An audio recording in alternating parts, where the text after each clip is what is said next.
Good evening, one. Good evening, all. We are ready to start. This evening, we will start with the public comment on the candidates for City Council vacancy, Rose Hall District. Madam Clerk, could you call the first person? Yes, the first speaker is Becky Livas. And then the next speaker will be Joe Burnsworth. Hi, Becky. How you doing? Okay, thank you. Good evening. My name is Becky Perry Livas, and I became a docent at the Chrysler Museum because I wanted to be a part of a new spirit of inclusion where anyone in Hampton Roads could feel welcome to the museum, regardless of wealth, race, ethnicity, or social standing. An important element in that inclusion at the Chrysler Museum is Community Engagement Manager Michael Berlucci, who reaches out to an extensive variety of groups to include their voice in what we do at the Chrysler. The positive influence the arts play in broadening the lives of children and adults in the entire Hampton Roads community is more visible and appreciated by a broader spectrum of the citizenry that Michael includes in Chrysler Museum projects. He sees to it that the Chrysler plays a role in helping to raise the voices of community groups as he champions their solutions. I can't begin to list all the community involvements and achievements that belong to Michael, and it's a long list. But they are not a part of his job at the museum, but they are a part of his dedication to being a good citizen of Virginia Beach and Hampton Roads. I can assuredly say that if there is an event or occasion to highlight a need for better understanding, Michael is involved in the work, even if it's writing an op-ed for the newspaper. If there is an event to raise awareness of issues, Michael is involved.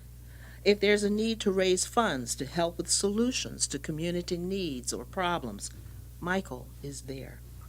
He's not just a lip service individual.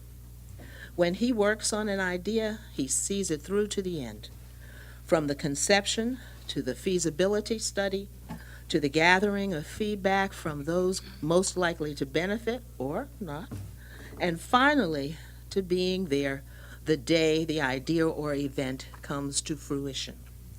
Michael Berlucci is a champion of diversity, inclusion, and human understanding, and is someone I strongly believe would be an asset to the City Council of Virginia Beach. Thank you very much. Joe Burnsworth. And after Mr. Burnsworth will be George Moore. Welcome, sir. Evening. Mr. Mayor, Mr. Vice Mayor, ladies and gentlemen of the council, I am Joe Burnsworth, and I'm here this evening to voice my support for Mr. Michael Berlucci for the Rose Hall vacancy. This is, in fact, the first time I've ever spoken in front of this body, and I do so because I believe so strongly in Mr. Berlucci's qualifications, his commitment to this city, and his passion for all of her citizens. He has demonstrated these qualifications time after time through his volunteer work as a human rights commissioner, his work with organizations like Hope House, and his passion for the growth and revitalization of the Vibe District. As an educator of more than 40 years, a passion for young people is of primary importance to me when selecting someone to lead our city. I have witnessed Mr. Berlucci's commitment to our youth through his hosting of student installations at Chrysler Museum, hosting master classes and field experiences, his attendance at art shows, and at events such as the Art of Humanity, and his leadership of Teens with a Purpose. When the full scope of his experience and his commitment to our city is examined, I fully believe that there is not a better choice to be your colleague on City Council than Mr. Michael Berlucci. I thank you for your time and I thank you for your service to our city. Thank you. Appreciate it. George Moore. And after Mr. Moore is Erica Hitchcock.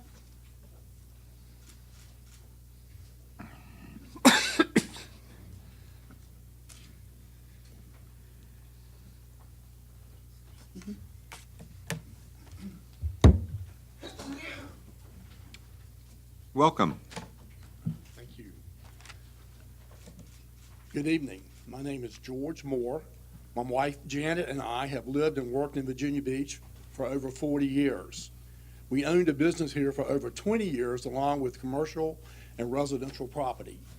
Our son Jimmy enjoyed the benefit of graduating from one of the suburb academies in the Virginia Beach school system. I have not done this before, but now feel compelled to speak before City Council on behalf of Michael Berlucci. Michael is an amazing young man with great vision, especially for this wonderful city. He has both organizational and communication skills and a willingness to listen and learn how to use these assets to help make Virginia Beach the best place to work and live. I've had the pleasure of watching Michael over the last 7 years in a leadership and voluntary capacity in our community, as he has served on the boards of Hampton Roads Pride, Teens with a Purpose, and the Human Rights Commission. I know Michael Berlucci is the right fit to fill this vacancy with ease and grace, making this a smooth and complete transition. Thank you very much. Thank you, sir. Erica Hitchcock. And after Ms. Hitchcock will be Lieutenant Thompson. Good evening. Hi, good evening. Hello, my name is Erica Hitchcock, and I'm here to speak in support of Michael Berlucci and his representation for leadership in Virginia Beach City Council. I am an educator for Virginia Beach City Public Schools for the last 17 years, and have worked with Michael on several collaborative community projects over the last 2 years. I've been extremely impressed with Michael's commitment to education through action. The populations of students I teach do not always have access to extended learning. Michael has gone above and beyond to provide pathways for students to experience authentic understandings. He has made connections to extend student learning opportunities from the Chrysler to other community organizations such as NAMI, the National Alliance for Mental Illness, and NASA Langley. He has invited my students, over 100, to meet world-renowned artists and writers, and has made them feel special and welcome in a place that is unfamiliar. These extended opportunities are just some of the ways I have seen Michael support not only education, but a variety of organizations within our community. He's an active, dedicated citizen who makes efforts to be a part of the diversity of Virginia Beach. Where others may find some events minor or trivial, Michael takes his personal time to attend student exhibitions.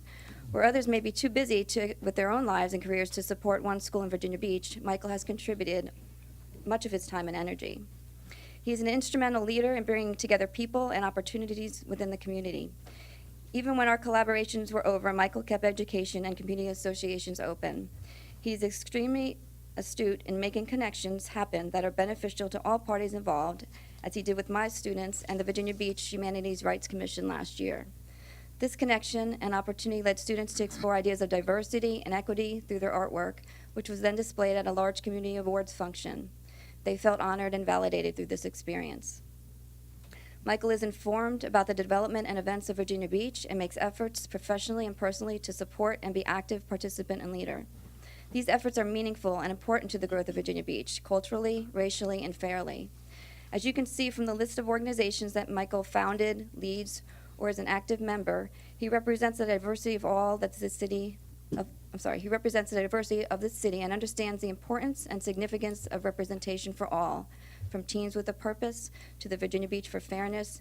The range of his associations proves his mindset. I am excited to support Michael for this position of leadership in Virginia Beach. His vitality, dedication, and positive energy will be an exciting and valuable addition to the council. His wisdom and generosity will prove to be a distinguished representation for Virginia Beach. His motivation and commitment to service will enhance the council and Virginia Beach. Please consider him thoughtfully and completely. Thank you. Thank you. Lieutenant Thompson, and then Sheriff Ken Stolly. Hi, welcome. How you doing? How you doing? Good evening, ladies and gentlemen of City Council. My name is Lieutenant Thompson. I'm here representing the Virginia Beach Sheriff's Office. I'm the Human Rights Liaison Officer. I'm here to speak in support of Michael Berlucci for the appointment of the Rose Hall seat. I have had the pleasure of knowing Michael for over 4 years through his involvement in HRC and other community events that we both support. I was there on Michael's first day as an HRC commissioner and can attest to his commitment to the Virginia Beach community. Michael cares about our great city and wants to make it a better place for everyone to live in. Michael has selflessly served in numerous organizations that continuously give back to our community to show his dedication. Michael is compassionate about the LGBT community and took it upon himself to successfully advocate for law enforcement officers to become LGBT liaisons in our community. Through his commitment, he has an LGBT liaison in every sheriff's office and police department in the Hampton Roads area. This helped bridge the gap in our community and is a great success. Michael is also a strong leader who is not afraid of making necessary decisions or motion to start conversations about difficult topics. I was present, this was apparent during a recent HRC incident. Michael is also a strong leader who is not afraid of making necessary decisions. I believe that he can do for our city, and he is an individual with great morals and can be trusted to lead us in the right direction. I believe Michael will be a valuable asset to our city. Thank you very much. Thank you, Mayor. Vice Appreciate it. Sheriff Ken Stolly. And Good after the evening, Ken. sheriff Welcome. is Leonard Fleshig. Mr. Mayor, members of the council, first off, I'd like to congratulate you on your last appointment. I think you did a very good job, and I'd like to make a recommendation for your next appointment. And Councilman Tower, you look right at home there. Thank you, sir. And so, I've known Michael for about 6 years now, and I know Michael to be smart enough to understand the issues and to get the big picture. I know he's dedicated enough to do his homework and to make intelligent decisions, and I know he has the integrity to always put his constituent interests and his community interests ahead of his personal interests. In short, I think he's ideally suited for the city council, and I'd hope it's your pleasure to support him. Thank you very much. Thank you, Ken. And y'all take care. Leonard Fleshig. And then Naomi Estaras.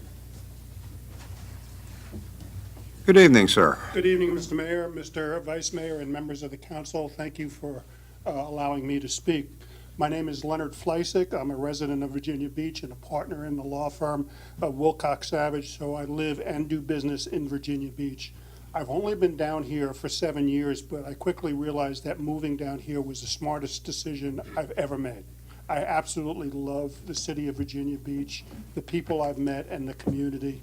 And I want to keep thinking that, and that's the reason why I'm here tonight to support the candidacy of Michael Berlucci, because I think he's just a great person. I know Michael through my firm's involvement with the Chrysler Museum and my own frequent involvement with the Chrysler Museum, with the Hampton Roads Civic Leadership Institute, of which I sit on the board, and I proudly nominated Michael for this year's executive class, and from what I've heard from my fellow board members is that he was a terrific addition to the executive leadership class. I could go into all the other community engagements he's involved in, but you've already heard that, and I don't want to fill up my allotted time with listing those credentials. But I think of three things: honesty, character, and integrity. Now, anybody that knows me knows that these are character traits I lack. I mean, I'm a lawyer after all, but I think I'm smart enough to recognize and admire that in others, and I recognize and inspire and see that in Michael. He's a consensus builder, he's not a divider, and I think those are particularly admirable traits for a member of this council. As a matter of fact, it probably should be a prerequisite, but we all live in the real world. I think goal one for Michael seems to be to move forward by listening, collaborating, and building bridges and not burning them. He can disagree with you, and Lord knows he's disagreed with me numerous times, because I know we sit across the aisle from each other politically. But one thing he doesn't do, he doesn't demonize you, because his goal is to move forward and not to fight wars on party lines or ideological lines. Once again, I think these are critical skill sets for local governments in particular. We're not dealing with high-profile ideological disputes. We're not involved in trade wars or tariff wars. We're not involved with matters of war and peace and Russian this or whatnot. We're talking about infrastructure and schools and water and flooding, economic growth and development. And one of my reasons for moving to Virginia Beach was its school system. Now, my daughter was already in college, and it didn't make a personal difference to me, but I think the way a community treats its students and its school system reflects how it treats the community generally. And I think Michael is well-suited by temperament, character, and experience to be a force and a productive one. And this much I know, even though we've disagreed on political issues. Thank you very much, sir. Are we good? Yes, sir. Ah, Thank I you. have 37 more pages. The red light, what could I tell you? Okay, thank you. Naomi Astaris. And after Ms. Astaris is Thomasine Cubine. Good evening. Good evening, City Mayor, Vice Mayor, and City Council. It is an honor to be here to support of Michael Berlucci in support of the Rose Hall District 3 seat. For those of you who don't know me, I'm Naomi Astaris. I'm a constituent of Kempsville District 2. I too have been involved in our community through our Filipino Chamber of Commerce, served on the City of Virginia Beach and Vision 2040, our Sister Association of Virginia Beach, and a myriad of other programs and projects. I share this with you because I live in Virginia Beach and I too care about the City of Virginia Beach. I recall when Shannon Kane was appointed by special election to this Rose Hall seat, when Glenn Davis was elected to the House of Delegates. I remember Shannon saying she wanted this job because she wanted to make a difference where she lived, addressing coastal flooding, city and school safety, public education, economic opportunity. She rolled up her sleeves and she did just that to make a difference. When Michael Berlucci shared with me that he was running for this seat, I hear the same similar passion and excitement for him. When Michael calls these fortunate to work with him, you can feel the sincere energy. At the jump, I asked him, why do you want this seat? Because I want to make a real difference. And when Michael says that, he truly means just that, to make a real difference. Anyone can read Michael's resume, see his experience, acknowledge the awards that he has already received, and see that he is one to serve his community in a myriad of volunteer roles. I ask you to give those candidates in the open seat their deserved research. Know who you're voting for someone, what they stand for, and what they want to do.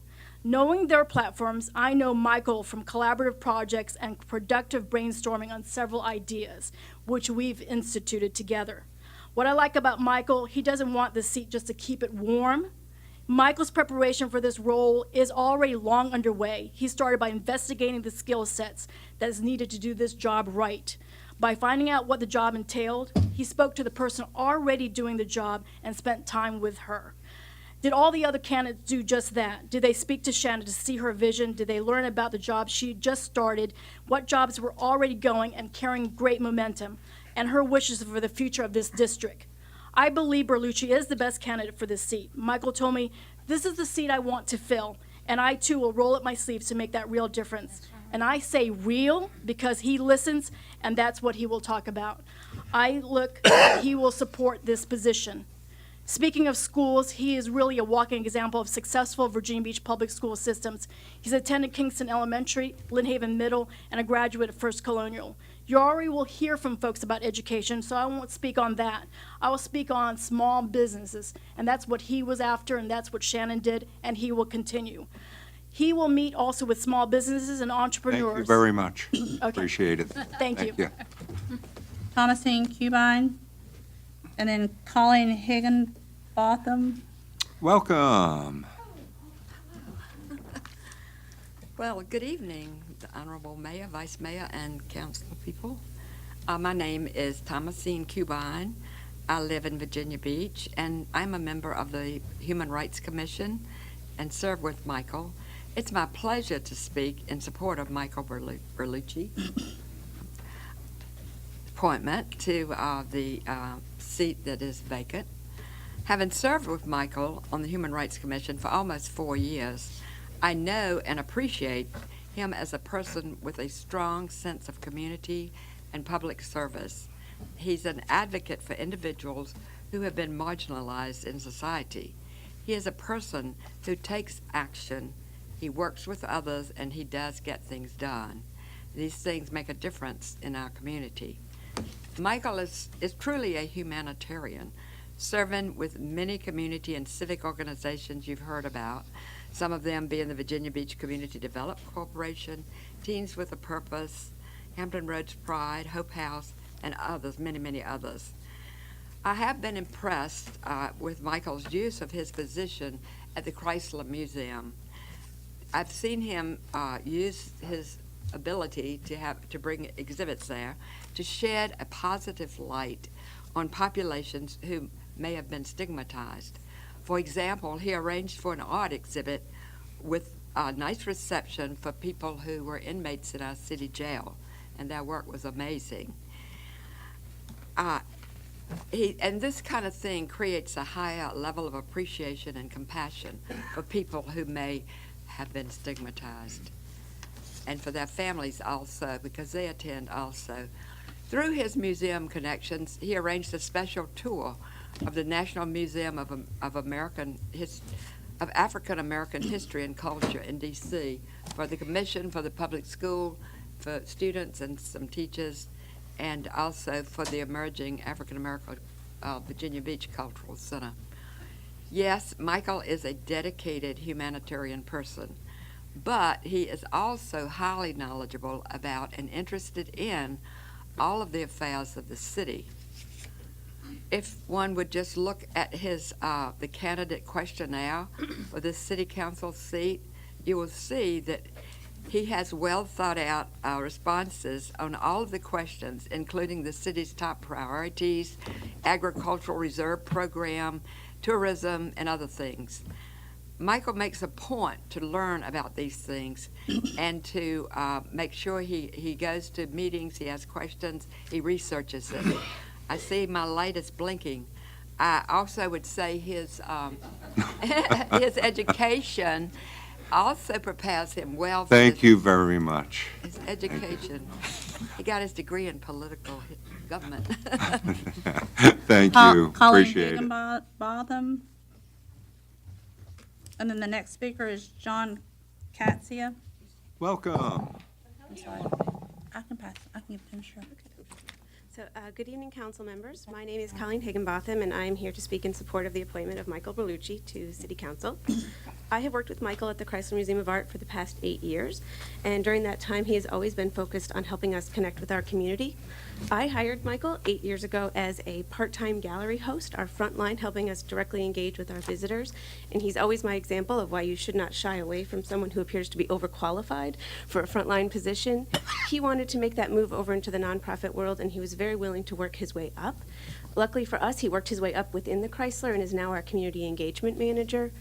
It's an unfortunate fact that not everyone in the world feels comfortable in art museums, which is of course directly in opposition to our goal and our mission to help people connect with art and facilitate great experiences. Michael's job helps us reach out to those people individually and through their groups, and helps us create strategic community partnerships and welcome people to the museum. He also brings various groups together for open and honest discussion. This could be an advisory group to the museum to help us best showcase a challenging exhibition, or the previously mentioned Hampton Roads Police Liaison program. I feel like this skill is directly relatable to City Council. I want someone on my City Council who can bring together groups with differing opinions, have open civil discussions, and facilitate understanding. I've also had the opportunity to travel with Michael to Richmond and D.C. to meet with our elected officials as an advocate for museums as a whole, and he had much more experience with this than I did, and he taught me quite a lot. He really taught me that the average citizen can actually make a difference in their government through passionate and polite and reasoned advocacy. When I was passionate about a recent bill in the State House, he convinced me to write my state delegate, something I never thought I would do. And although the bill didn't move forward, with Michael's guidance, I had a very positive experience in an email exchange with my elected official. I believe as a council member on the other side of those discussions, he would be a wonderful listener and really, again, thinks that the citizens of Virginia Beach truly should have a voice. I have been a Virginia Beach resident for over 16 years, and this is the first time that I've been moved to speak to the council in this manner. I fully support Michael's appointment to City Council. I believe his commitment to diversity, equity, accessibility, and inclusion, his ability to bring people together, and his ability to listen would make him an excellent candidate for this position, and I believe he would help move Virginia Beach forward to a very bright future. Thank you. Thank you very much. Appreciate it. John Katzia. And then Susan Jones. Good evening. Good evening. Mr. Mayor, council members, thanks for letting me come here to speak on behalf of Michael Berlucci. My name's John Katzius. I'm president of the Katzius Company. We've been in business for 40 years and as a commercial real estate firm. And even though I deal in all the cities, I'm a beach boy at heart.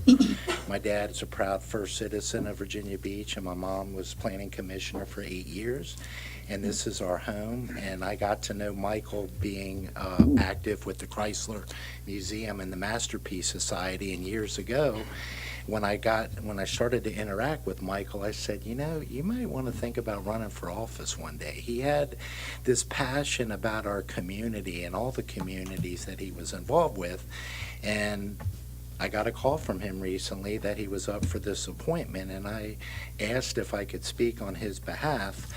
And I got a copy of his resume, and I had no idea, with all his political background, with his George Mason BA in government and internal politics, to his Civic Leadership Institute and all the other training. I think he's destined to be a leader in our community, and I, as a business owner, would love to see him get involved and help our community out. I asked him, you know, why he wanted to do this, and he told me he wanted to help create an environment where everyone can fulfill their dreams and potential. And he said in order to do that, you need good jobs, vibrant economy, safety and security, strong public schools, just to name a few.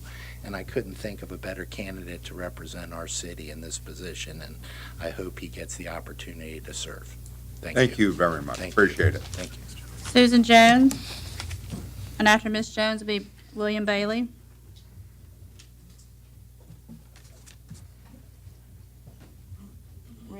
Good evening. Hi, good evening, everyone. My name is Susan Jones. I'm a registered nurse. I live in Kings Grant, and I've been a resident of Virginia Beach for almost 50 years. So honored to speak tonight in behalf of Michael Berlucci. As many of you may know, especially after tonight, Michael has already made a big impact in our community. He's a conscientious community leader who has made meaningful contributions through his position at the Chrysler, Hampton Roads Pride, the Virginia Beach Human Rights Commission, the Virginia Beach Police Community Outreach Committee, and is a board member of numerous local organizations. Michael has brought people and viewpoints together for the good of the community, and he's served with integrity, passion, and commitment. I have the pleasure of serving on the board of directors for Teens with a Purpose with Michael, and let me tell you, it didn't take long for him to gain my admiration and respect. He's intelligent, articulate, thoughtful, a great communicator, and very solution-oriented. His contribution to this board and the teens it serves has been beyond measure. I believe Michael has the drive and vision to serve Virginia Beach at the council level, and I know he will make a positive difference in our city. As a resident, I want someone like Michael not only guiding, but representing our city. I give him my full support, best wishes, and I ask that you consider his selection as a candidate for the vacant Rose Hall Council seat. Thank you so much. Thanks a bunch. Good night. Appreciate it. William Bailey. And after Mr. Bailey is Susan Wilkins. Hello again. Sir, Mayor, Vice Mayor, members of council, William Bailey, President, Virginia Beach Professional Firefighters. I'm here to support Michael Berlucci for this position. I haven't known Michael very long, but his interaction with public safety community across the region, they speak very highly of him. I give him credit. The very first time I met him, he wanted to meet all the other public safety organizations, so I introduced him and invited him to come to our meeting, and he came and spent about an hour and a half with us and discussed our issues and our concerns about staffing and the various things. He seems, obviously, with the budget the way it is, it's like drinking out of a fire hydrant to walk into the shoes he's going to be filling. But I think he has a level head, he seems intelligent, and he seems personable enough and has the integrity enough to stand up and do what's right and speak his mind. So on behalf of the police, firefighters, and EMS workers. We support Michael Berlucci for the seat for Rose Hall. Thank you very much. Thank you very much, Bill. Susan Wilkins. And after Ms. Wilkins is Dr. Karen Hills Pruden. Welcome. Hi. Hey, guys. My name is Susan Wilkins, and I'm here to speak on behalf of Michael Berlucci. I have known and been friends with Michael since elementary school. We went to all three of those amazing schools that the previous woman mentioned, Kingston, Lynn Haven Middle, and First Colonial High School. I think you guys know by now that his resume and his qualifications for this seat are clear and pretty much unmatched. He is intelligent, he is strategic, and most importantly, his moral compass never wavers. I have lived in Virginia Beach all my life. I went to ODU, and I currently work for Bon Secours. I'm also raising twin boys who are 3 years old, which is date night at City Council. We'll take whatever we can get. But I believe, honestly, that Michael's vision for our city is my best hope that my boys will be able to thrive, grow, and be successful at home, just like I was. So it's my greatest hope as a mom, a wish, and a voter. Thank you. Thank you very much.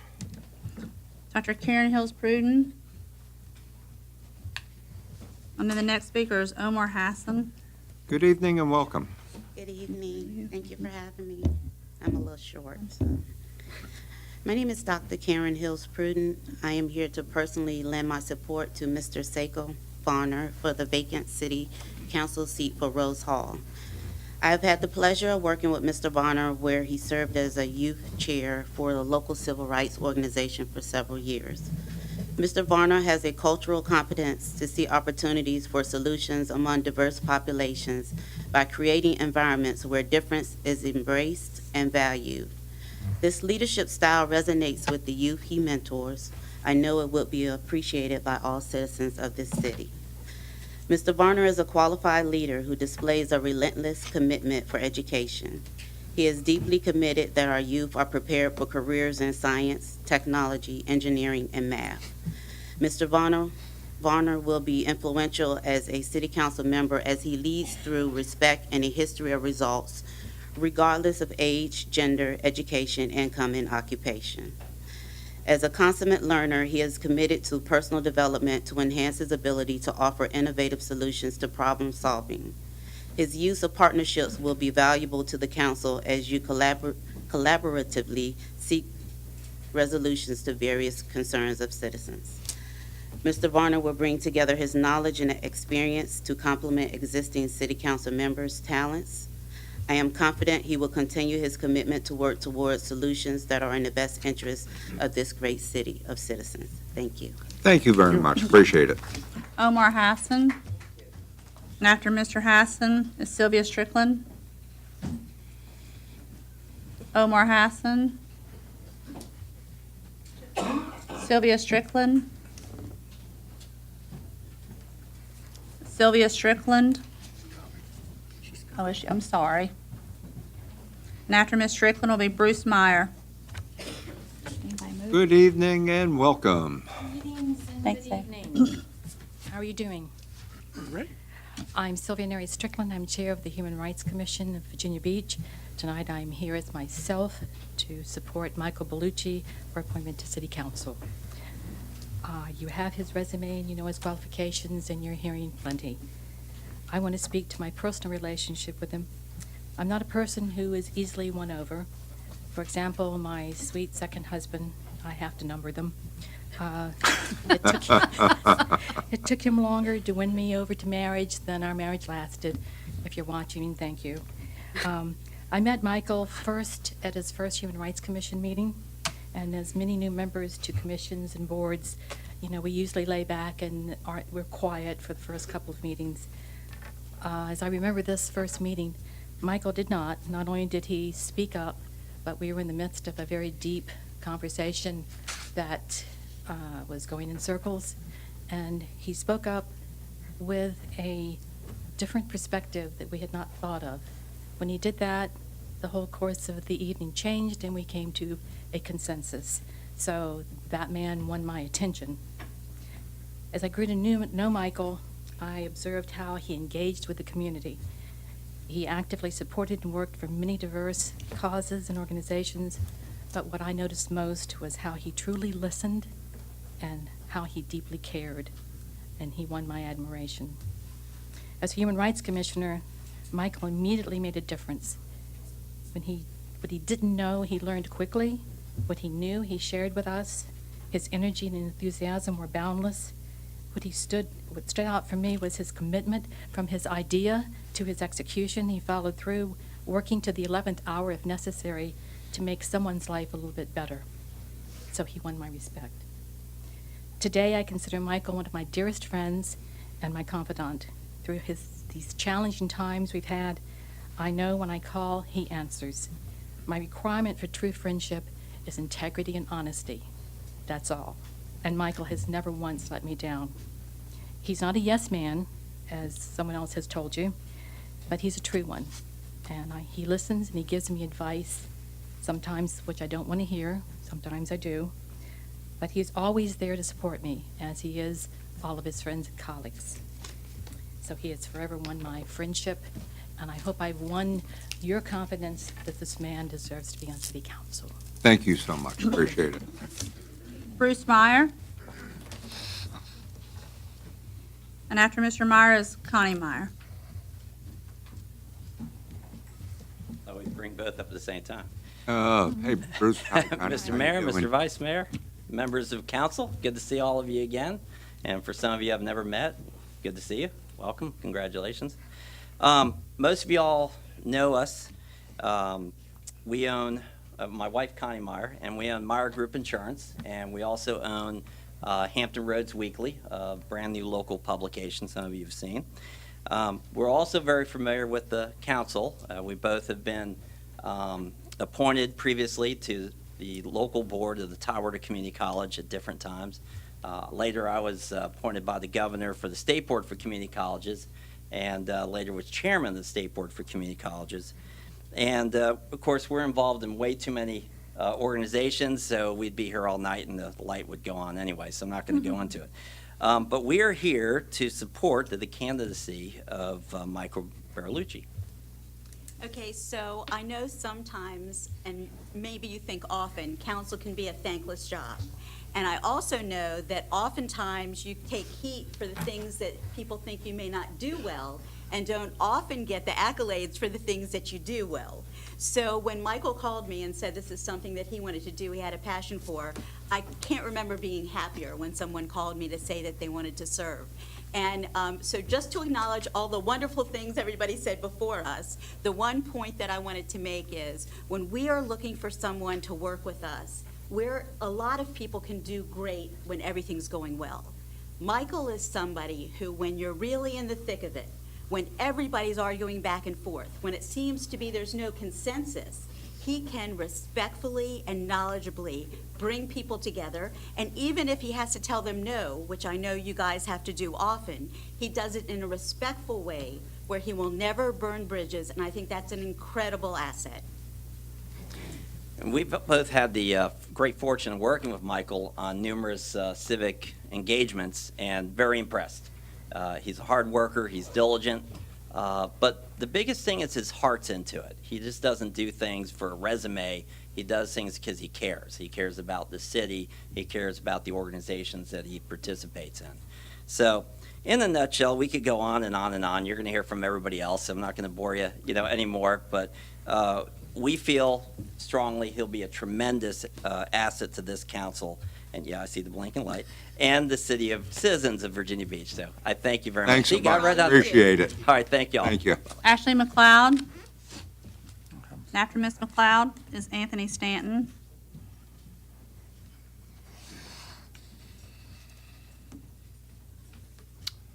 Good evening and welcome. Thank you very much. I'll use my first 10 seconds to recommend you get better speakers in the back of the room. I'm Ashley McLeod, a former member of Virginia Beach School Board and a resident of Virginia Beach, obviously, and I'm here for the purpose of recommending Michael Bertolucci to the vacancy on City Council in Rose Hall. Several have signed up to speak, as you well know, and bringing our case in points of why Michael is the best choice for the position. Some of us are speaking but some of us are not. And so at this time, I'm asking anyone who's here on behalf of Michael supporting him to please stand and be acknowledged. I am confident that each of you know Michael personally through his involvement and work with the Human Rights Commission. I am sure that each of you are aware of the number of organizations that he has been involved with because they're on his resume. And being active and a member of the community is important for anyone wishing to serve in a leadership position. It is worth noting that Michael's involvement is varied, which I believe to be of major importance. But tonight I want to advocate for Michael, not because of the numbered and varied ways that he's been involved, but rather how he approaches being a representative and an advocate when he is involved. While I was serving on school board, there were several occasions and situations that arose within our schools that either were noticed or observed by Michael or were brought to him by members of the community who trusted him. As all of you are familiar with, anytime teachers and students are involved, passions can fly high and so can emotions, and this situation was no different. Therefore, many people became quick to judge the situation, making speculation and rash conclusions, but not Michael. Michael was patient. He took the time to make sure he understood the perspectives of everyone involved. He listened to all the concerns, and he spoke reasonably with the representatives to ensure that he had clarity to make recommendations and offer solutions that were best in the interest of the community as a whole. I have witnessed these characteristics of Michael on numerous approaches to various decision-making.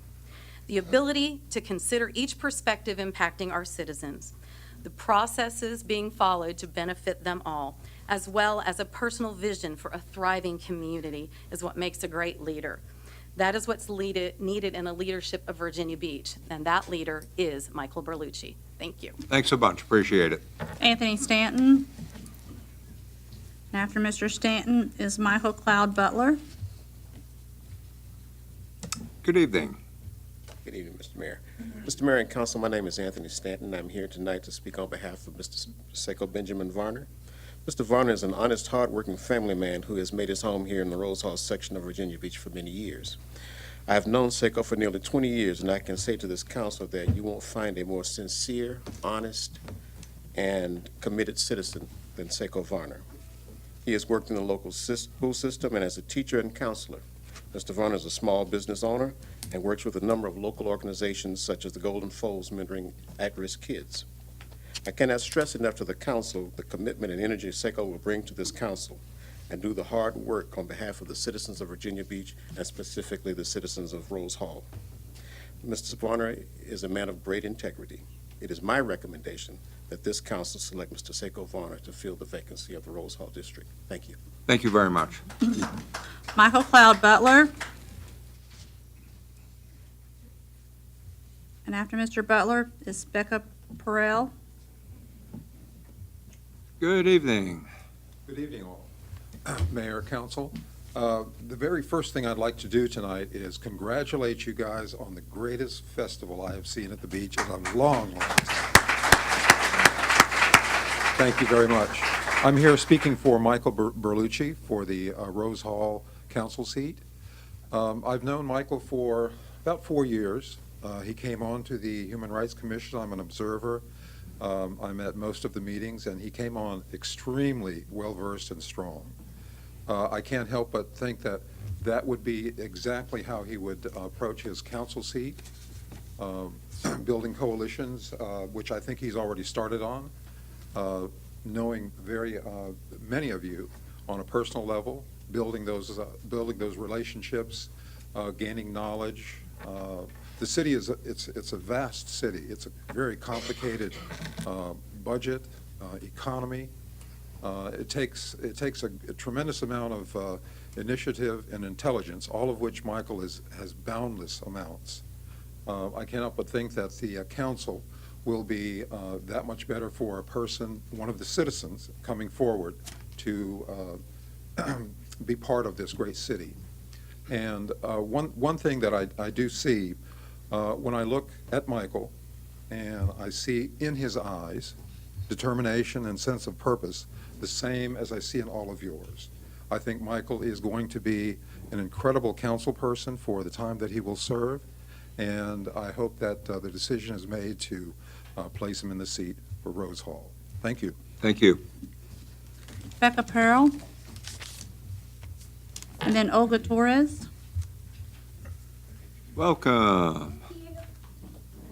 All right, so this letter was written by the Honorable Scott Taylor in support for the appointment of Michael Berlucci to the vacant Rose Hall seat on Virginia Beach City Council.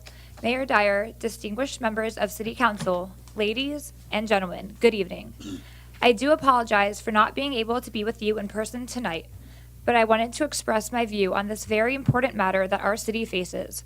As someone who has been very active in local politics, charitable occasions, and other events around the city for years, I feel confident in saying there are not many people like Michael Berlucci. There are not many people who selflessly show up time and time again, supporting causes bigger than themselves. There are not many people who passionately and diplomatically bring folks together. This with a profound understanding that diversity makes us stronger in Virginia Beach. I know his heart, I know his intelligence, and I know his integrity. If chosen, he will be a good steward of our tax dollars, a committed team player, and an empathetic leader for our community. My time in the military taught me to lead or get out of the way so that others can. Michael's consistent demonstration over years of the skills, experience, and commitment to our city and our community inspire me to be enthusiastic about the potential of his leadership. For these reasons and much more, Michael Berlucci has my highest personal recommendation to be appointed to Virginia Beach City Council. Thank you all for your time, your commitment, and service. Scott Taylor. Thank you. Appreciate it. Olga Torres. After Ms. Torres is Reed Greenman. Good evening, Olga. How you doing? I was going to say afternoon. It's not dark yet, is it? Yes, thank you. Good afternoon, Mayor Dyer, Vice Mayor, and distinguished City Council members. My name is Olga Torres, and I have been a resident of the Lansdowne community in Virginia Beach since the summer of 2009.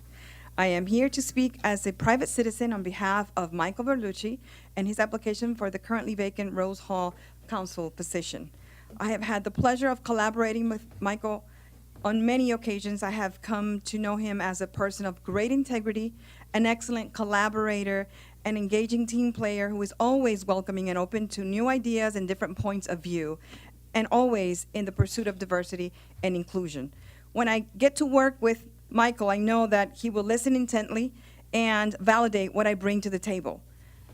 And that he will be ready to lend his support to the best of his capacity and abilities.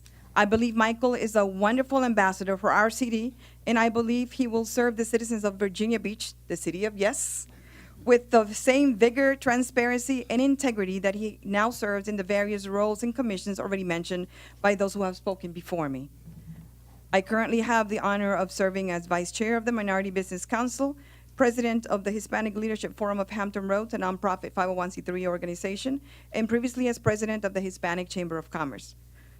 This time, I'm here, as I said, as a private citizen, and I come to speak in front of this distinguished body, and I am honored and proud. This is the first time I come to speak in front of this distinguished body, and I'm honored and proud to speak in support of Michael Berlucci as a friend and diversity and inclusion colleague, and appreciate your consideration of his application as candidate to the vacant city council seat in the Rose Hall district. Thank you. Thank you very much. Reed Greenman. After Mr. Greenman is Laura Have. Good evening, Reed. Good evening, Mayor, members of City Council, City Manager. It's really interesting. I was listening to all the people come out and speak in favor of the candidates, and I appreciate the fact that nobody actually had anything negative to say about them, which is great. You've been given a lot of great choices to pick from in the interim. My remarks tonight are going to be more about the process, but I did want to sort of start off and say it's kind of interesting that I also support Michael Berlucci, having looked at both gentlemen. I like Seiko Varner as well, spoken with him many times. So I'm glad you have good choices. As I was sitting there listening to people I don't normally agree with, Bruce Meyer, Brian Kerwin, Ken Stolley, Scott Taylor, the list goes on, I thought how odd that I would be up here as a private resident also endorsing Mr. Berlucci, but I think he's going to make a great member to your team. particularly since it was mentioned by several speakers that he's a consensus builder. And as we watched tonight, as I watched you in your informal session, you all benefit from consensus builders. As Mr. Moss said earlier, the magic didn't happen on resolving the budget issues tonight. And it probably could benefit from someone who could help you all come together and reach agreement. And I know Mr. Dyer, or Mayor Dyer, that you try to do that. My remarks tonight are more about the process, so I want to start with thanking you. Number one, I appreciate that you now have a process where you're actually asking us about appointees, where you're soliciting input from the public before you make your decision, considering what we have to say. So thank you, and I thank the mayor for taking a lead on that. That's a big improvement. The appointment processes that we've had around here with these committees and things have really not included the public, and you really haven't had a chance to hear our voice before you make your decision. You are our representatives, and you should want to listen to us. With that, I'd like to say that we might want to consider in the future, we're going to have this situation again where you have to appoint people for, like they choose to move on to other offices or they move out of the district. Maybe we should rethink that process, because at the end of the day, it shouldn't be an elected body choosing the representatives for the people, but it should be the people. And I understood the process. You had so many days to make a decision and do an appointment, or a judge might make a decision, or you could simply wait to the next election process. I would encourage you to either make the people, and Mr. Tower, I appreciate that you're on here as well. I think you're going to be a good addition. But make the people make the decision who represent them, rather than appointing. I think that's kind of a mistake, and maybe we could do a better process. And I would just encourage you to allow voters to decide who represents them rather than the appointment process. Thank you. Thank you. Laura Habe, and then Dr. Amelia Ross Hammond. Good evening, First Citizen. Good evening, Mayor. Good evening, Vice Mayor. Welcome, Beach District Councilman Guy Tower, and congratulations on a great festival. Thank you, City Manager Hanson. Thank you for the opportunity to make a few brief remarks about Michael Berlucci, my friend, and his voice that he could bring to you as council members and certainly to us as a city. I've worked with Michael on many projects, advocacy work, and it's always rewarding and it's always fun, and he always has a bright light to shine on some of these things we don't always get to focus on. So thank you for his support. Thank you. Appreciate you coming. Dr. Ross Hammond. Amelia Ross Hammond. Oh, I'm sorry, I just didn't see her. Thank you. And the next speaker is Rashi Islam.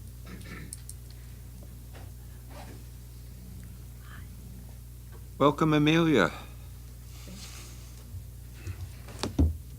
Mayor Dyer, members of the Virginia Beach City Council, it's good to be with you again.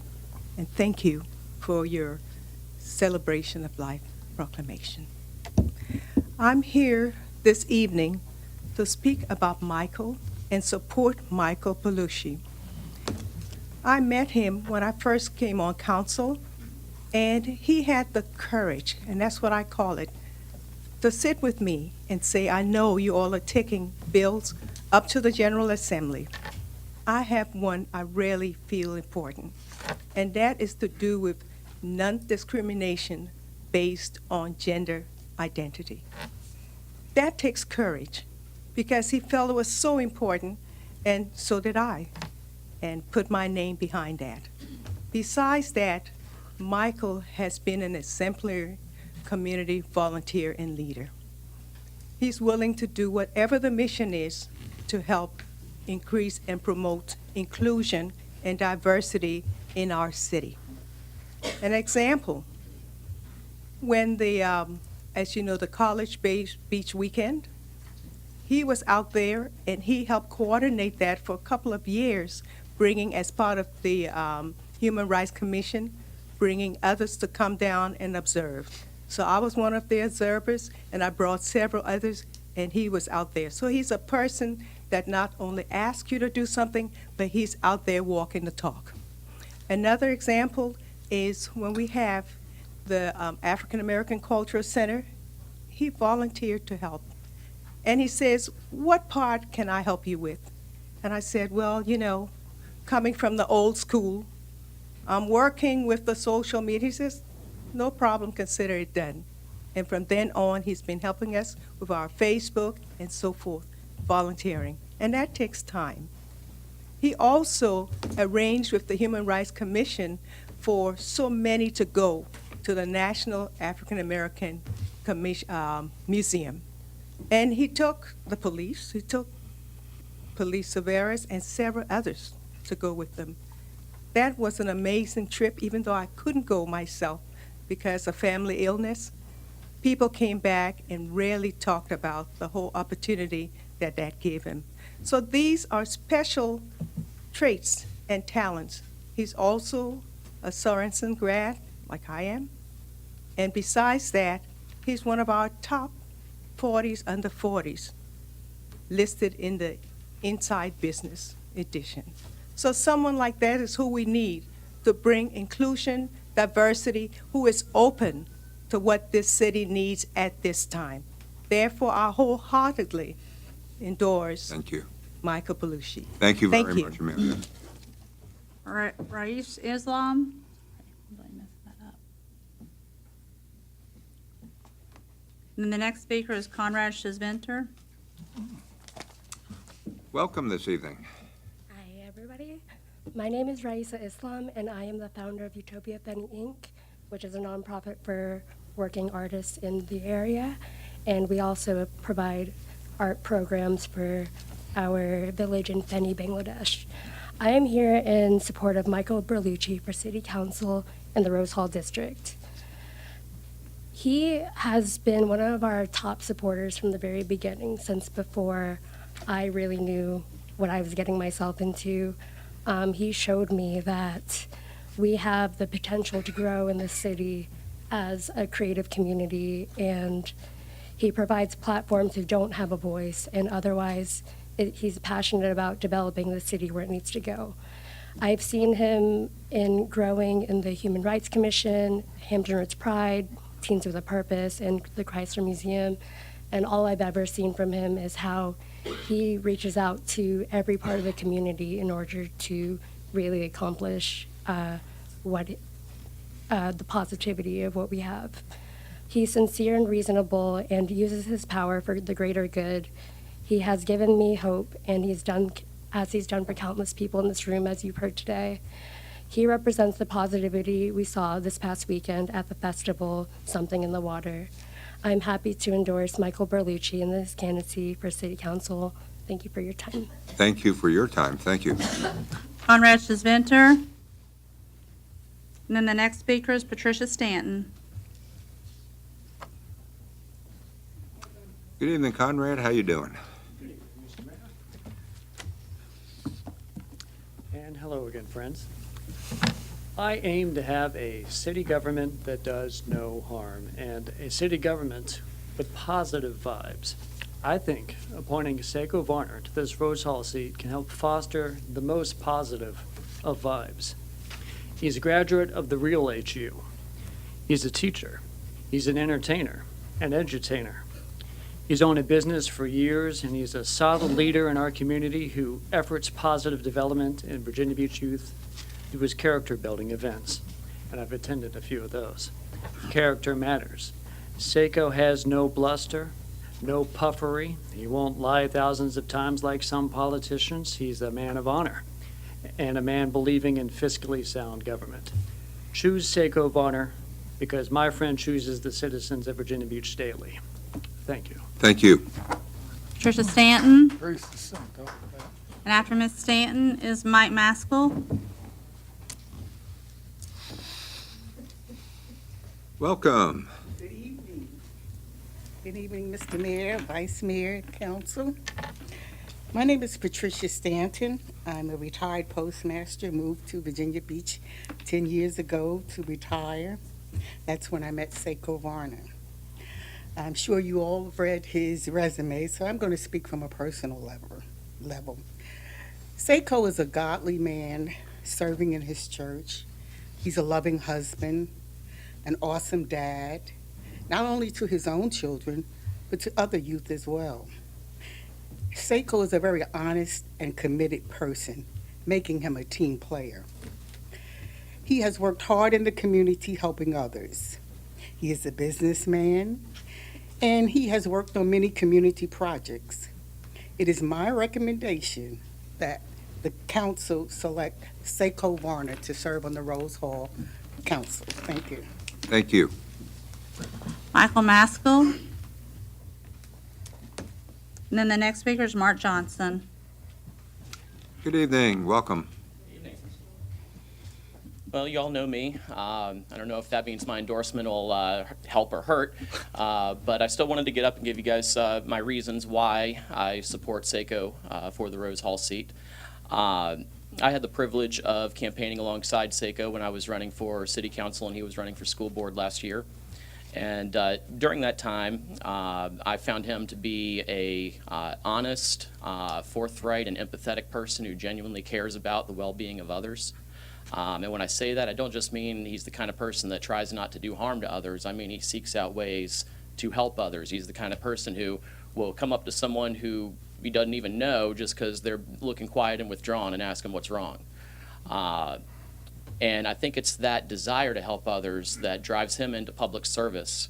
And I think that comes through in his policy philosophies as well. As example, being his position on workforce development, or what he calls higher education, with HIRE education, which I think is a good, probably the best mix of economic development and individual benefit to the residents of the city, because he's talking about creating opportunities and jobs to transform people's lives from hopeless situations to situations that produce and contribute to the city as a whole.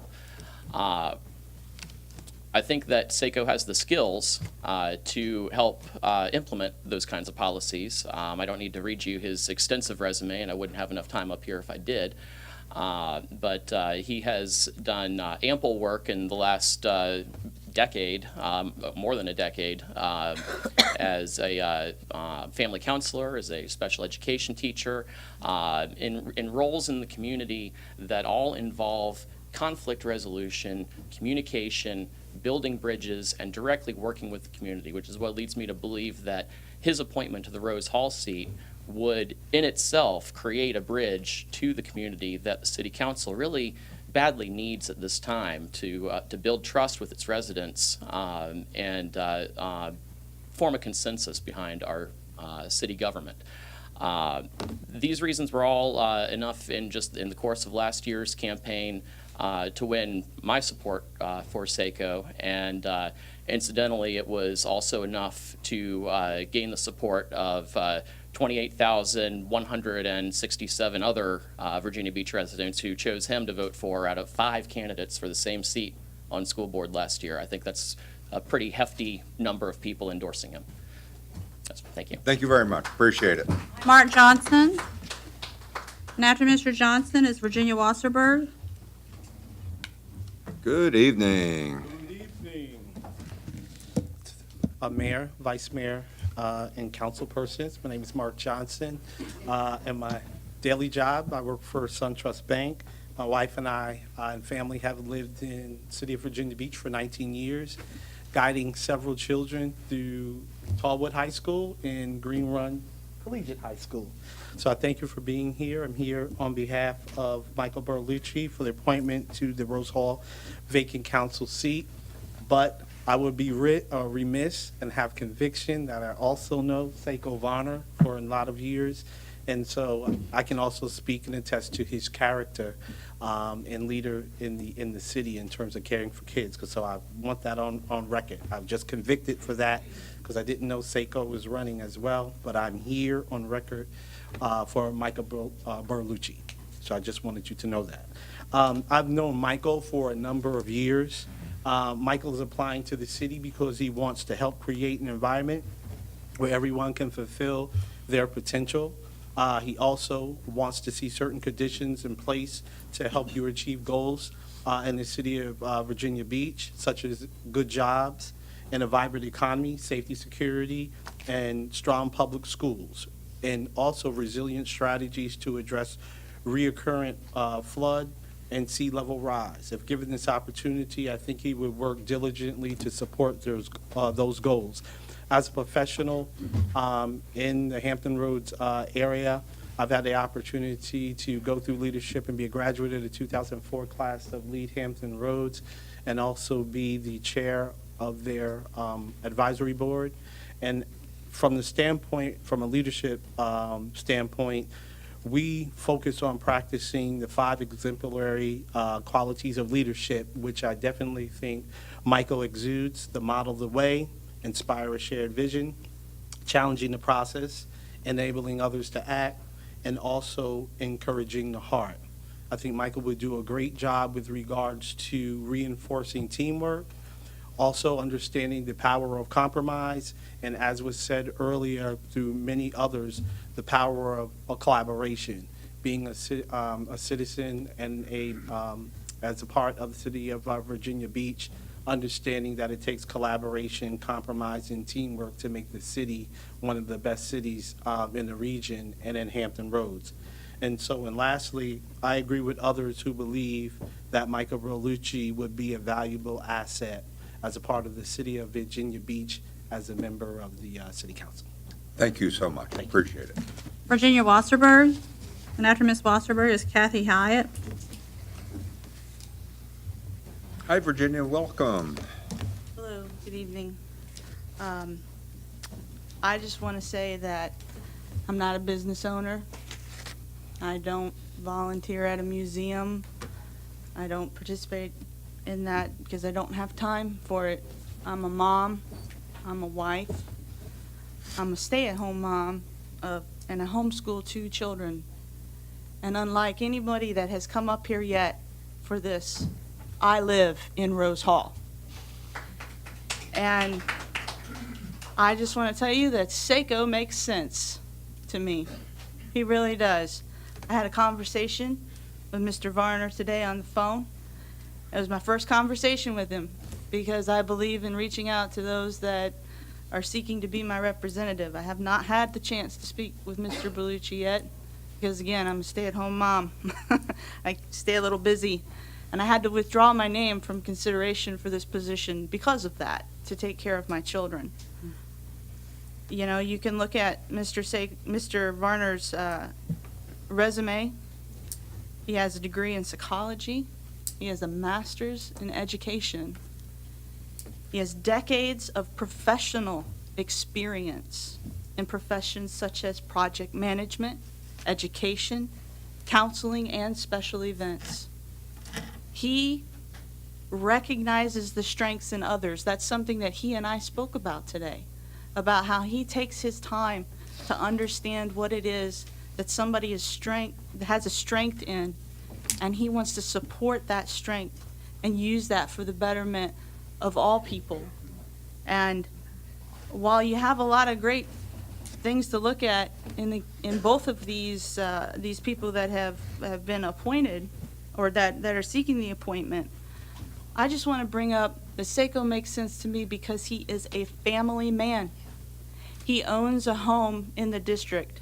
Mr. Berlucci lives with his parents in a home that I was told they rent in our district. And I'm quite concerned over that because I don't want to lose a representative in my district.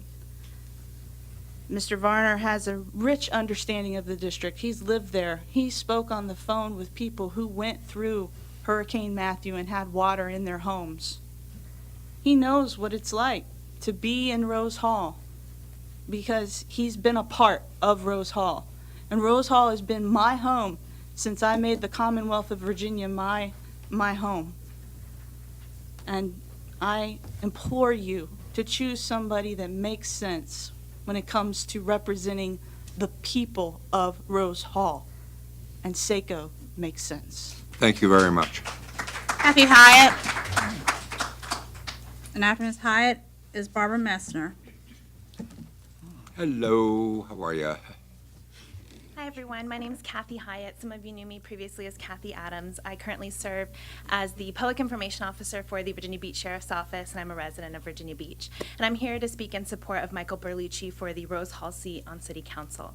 And in my role at the Sheriff's Office, I've gotten to work closely with Michael, and I've gotten to know him both personally and professionally as a person of integrity and as someone who's really committed to serving this community, to making this community better, and to making sure that Virginia Beach is inclusive and welcoming to people from all walks of life.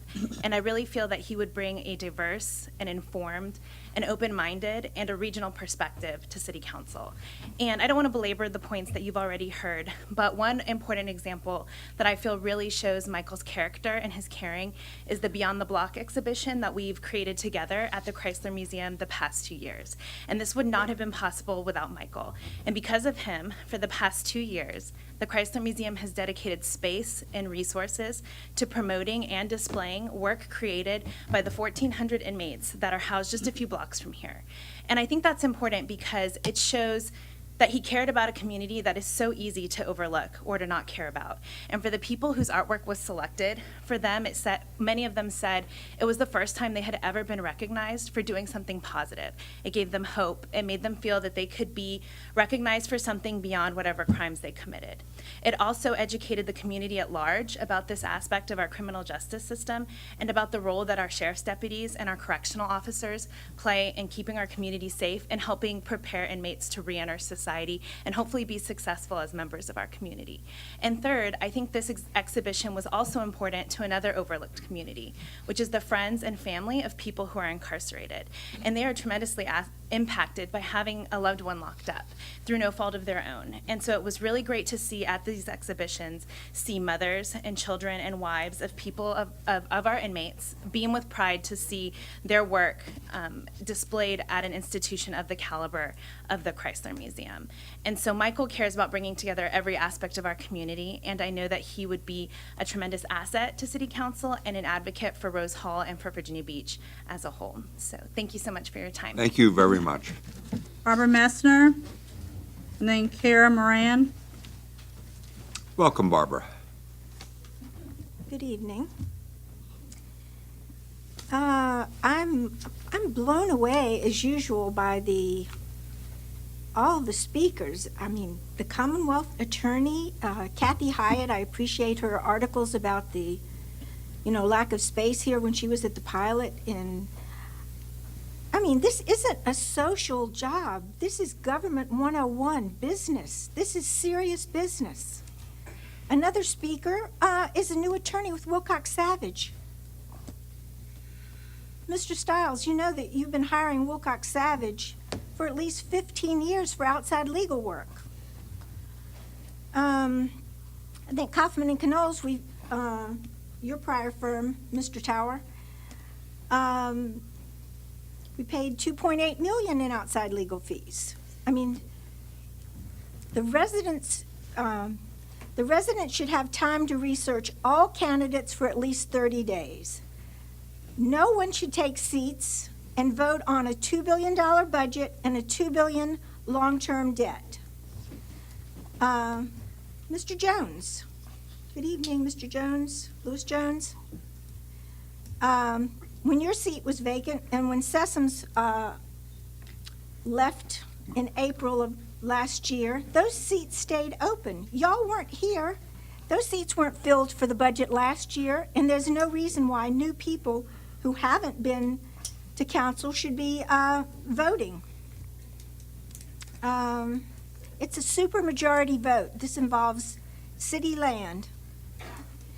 Okay, the Moss Abbott Dyer budget last year failed to address the $192 million new debt for the oceanfront projects.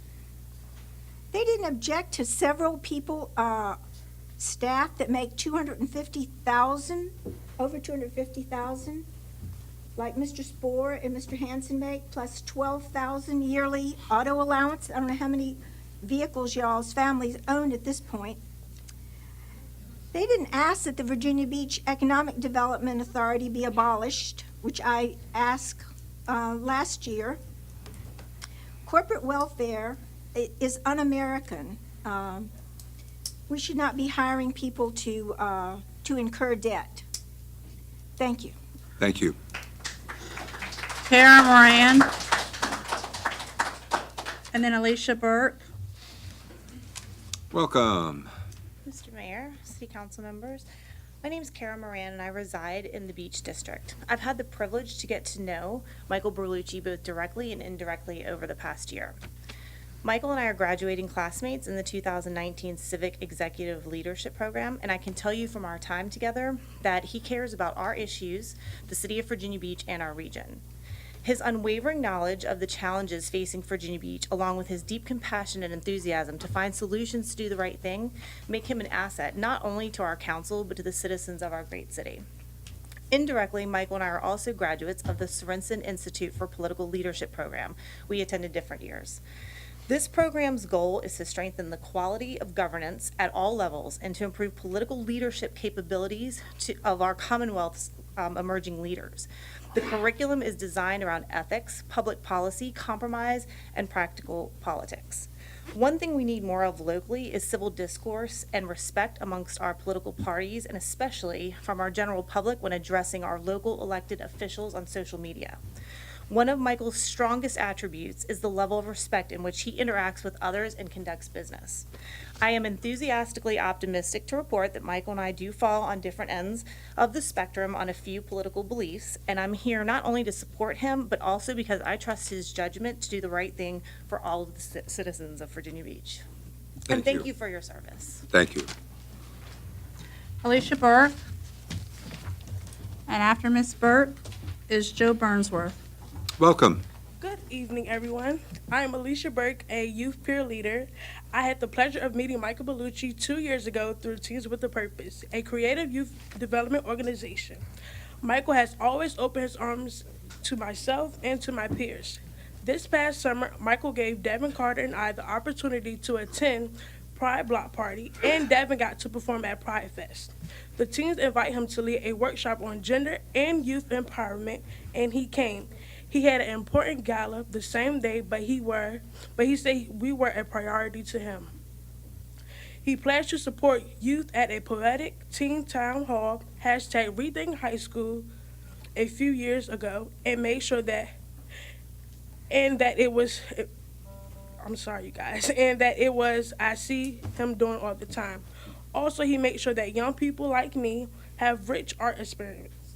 Myself and other teenagers have been able to receive private glass studio workshops at the Chrysler Museum. This year, Michael gave us a chance to take a private tour at the Ebukle Women exhibit, where we were able to do a response piece to the exhibit on Family Day. Michael Berlucci has opened up a number of doors, not only for me, but for my peers. He is a friend who has always shown up for us young people. It is an honor for me to personally speak for him today. Thank you very much. Joe Burnsworth. He's already spoken. Oh, he already spoke, sorry. He signed up twice, I apologize. Susan Van Schick. Susan Van Schneck. Sorry, I probably messed that name up, I'm sorry. And then after that's Kelly O'Clair. Welcome. Hi, how are you? Good evening. I am here to proudly support Michael Berlucci, and I've lived here most of my life, and I have to say I've never spoken here, and I've never even been in this building. And so the opportunity to support Michael just compelled me to want to do this. And one thing I think a city council person should be is responsive. And Michael has shown that he is extremely responsive. A class that I teach, I'm a teacher in Virginia Beach schools, my students reach out to community professionals often for either interviews or research purposes, and many of their emails go unanswered, deleted, or they're just told no, or the kids will say they've been ghosted. It means the person didn't answer. And Michael's name pops up in their inbox over and over when they reach out to him for interviews or research. And then this year, he even took it upon himself to come to some of my students' personal community service projects and offer his support. And that was just deeply important to the students and deeply important to me as well. And fun fact, I'm also one of Michael's former teachers, And so I too went through Kingston, Lynn Haven, and First Colonial, but as a teacher, not as a student. And so when I read through his resume and I hear what all of these people are saying about his accomplishments and his dedication to human rights and diversity as an educator, it just makes my heart swell with pride. So that makes me even more proud to be here, because Michael is going to be a huge part of a creative and inclusive Virginia Beach. So I'm very proud to be here to support him. Thank you very Thank you. much. Kelly O'Clair. And the next speaker is Andrew Jackson. Welcome. Good evening, sir. Semper Fidelis. City Council, I appreciate you giving me the moment to speak on behalf of Michael Bellucci. My name is Kelly O'Clair, and I've been a resident of Virginia Beach for the last 15 years since the military brought me here. This is now home for me. My kids have gone to the schools here, they've graduated from here, and I chose to stay. This is home. As the executive director of Hampton Roads Heroes at Home, a local nonprofit that's formed and operated here in Virginia Beach, who support the spouses, children, and pets of military families, we would like to show our support for Michael Bellucci. Michael Bellucci and I have had the pleasure to work together on many different projects, and I can tell you firsthand that he is committed to this city and any program that he puts his name on. There is not a single thing that he puts his name on that he does not tie into him personally and the people around him, and that is one of his biggest strengths. As everybody has talked about, Michael is a bridge builder, and if there's something that we have been able to do in Hampton Roads, it's build bridges, and that's an amazing thing that we can do. This last weekend, we had a huge, amazing event, something in the water that shined a great light on the city that we all call home, Virginia Beach. And I guarantee you that Michael Bellucci will keep that light shining here on Virginia Beach. Michael's drive for education and inclusion and acceptance for all persons is unmatched on anybody in this area, and he would be a great asset here on the City Council with Virginia Beach. Thank you very much. Thank you very much. Andrew Jackson. And after Mr. Jackson is Alex Hightower. Welcome, Andrew. Good evening, Mr. Mayor, council members, city manager, and of course, our legal friends. I am representing the ministers' conference, and I'm going to read a letter from them. Okay. Dear sirs and madams, the Virginia Beach Interdenominational Ministers' Conference is no stranger to the hard work of Seiko Varner. He has contributed to the city of Virginia Beach. He can be found across the city working in political campaigns, school board, council members, and mentoring young men. As a result, and after careful consideration of his qualifications, we strongly urge you to appoint him as the vacant Rose Hall District Council seat. His presence will bring a strong voice of someone who has and is working continually in the beach to reach citizens where their needs are.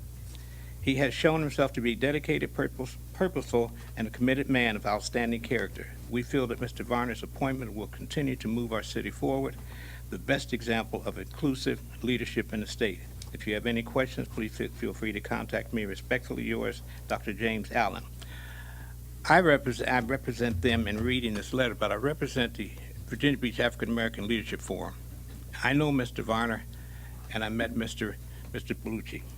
I will say this, you have probably two very good candidates.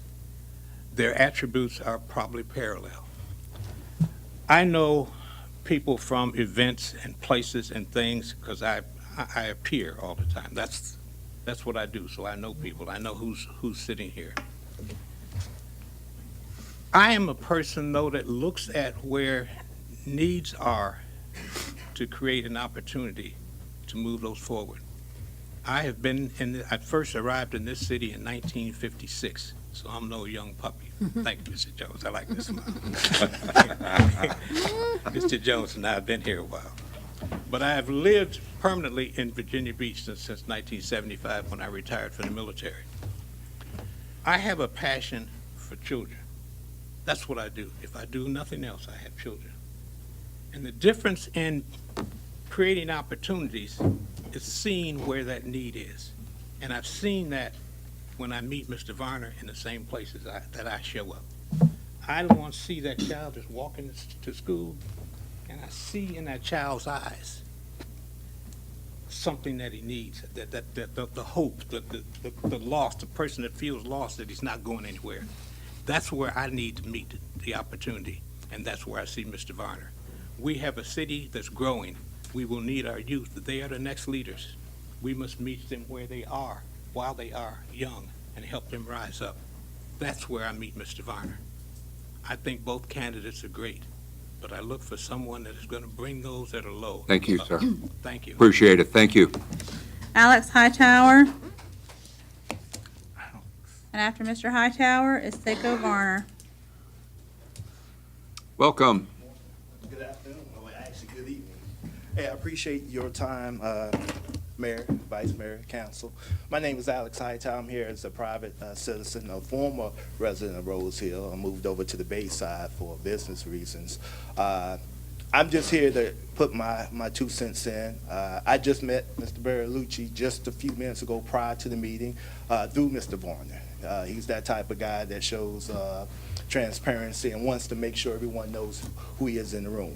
I met him through professional meetings. I'm one of the veterans employment reps for the state of Virginia, and through our mutual business, we kind of come across one another.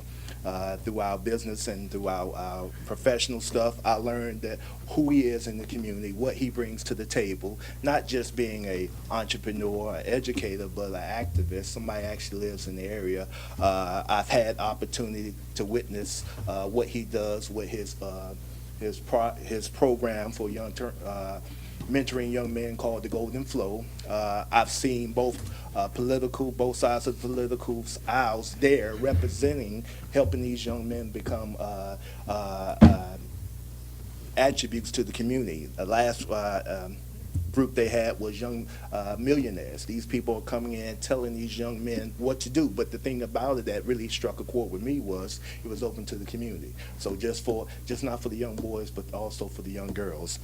His attributes with the 200 plus men helping young men get to college that may have never had the opportunity. And all this is in 1 year. I've met this guy in the last year, and the opportunities that he's presented himself, the opportunities that he's shown me. And I just came from the Seattle area. So coming here, being a relatively new resident of Virginia Beach, meeting someone like him and feeling at home and seeing what he has to offer. Got 2 great candidates here. I'm just giving you a take on what I've met with Mr. Varner, who's given himself to show himself approved and being a true Virginia Beach area. We had our conversation about Hurricane Matthew and how it affected. I was next door. I was fortunate to be rolled over off of Brentwater, and we missed the water. But I had a lot of residents that wasn't so lucky, and just having the conversation with him, he was there. His place, I'm not sure was affected, but he had detailed information about that area because he was there. So I just want to cast my vote on that. It's easy to take the obvious choice, but sometimes it takes more courage to go with the long shot, somebody that's in the community that knows this community. Thank you very much. Thank you very much. Appreciate it. Seiko Varner. And after Mr. Varner is Teresa Langwell. Welcome this evening. Welcome, Mayor Dyer, Vice Mayor Woods. Welcome to myself, I guess. Thank you, City Council, for even considering my application. It's an honor to be considered. I'm here to serve. I'm here to serve. I've served a lot of various areas in Hampton Roads, and now I want to focus my time, my energy, and my resources on our beloved city of Virginia Beach, Virginia. I'm a business person. I'm an educator. I'm a counselor. I'm an entertainer. I do a number of different things, but the main focus is I help. And so I want to help the city council. I want to help the city of Virginia Beach to solve problems. I love solving problems. I live in Rose Hall. Rose Hall has problems. We need to fix them. I want to work with each one of you and each one of our residents in Virginia Beach, and specifically those in Rose Hall, to fix those problems. We had a very successful festival. Pat yourselves on the back. I didn't get a chance to go. I was working, but I was so proud of our city and the great things that people said about Virginia Beach. all over the world, the people that I know called and sent me text messages and emails. Hey, man, your city's lit. You're doing great things. I want to be a part of it. I want to help support, and I want to solve these problems. I was so dismayed when many of my neighbors had to move, had to leave their homes, had to throw away their belongings. I will help. I will help fix this. I will make sure that our city is the shining light that it needs to be, just like it is on that emblem. Virginia Beach will shine. I hope to help make it shine brighter. Thank you for this time. Thank you for the opportunity. Thank you. Thank you. Teresa Langlow. Teresa Langlow. And then the next speaker will be Phil Kellum. Welcome. Hi, both candidates sound pretty good, and I'm not going to go into their resumes or anything, but I'll just tell you that I was licensed through Virginia Wesleyan to teach social studies, and I spent my time doing long-term, specifically at Plaza Middle. I was a permanent sub there for a while. I also live with the students that go to that school in the Lakes. And I feel that Seiko Varner will represent where I live in Rose Hall. The kids that suffered through the floods, the flood that we just had with Matthew, some of them, some of those homes are flooded anyway. We haven't been, except with Matthew, but some of them are flooded on a fairly regular basis. They get water in their house and things like that. I think that with Mrs. Kane, I asked her to please not raise our car tax because most people in that area cannot even afford to fix their cars, let alone pay more taxes, more property taxes, more fees. We won't even go into the state and federal levels. Most of those students, like I said, I've lived around them.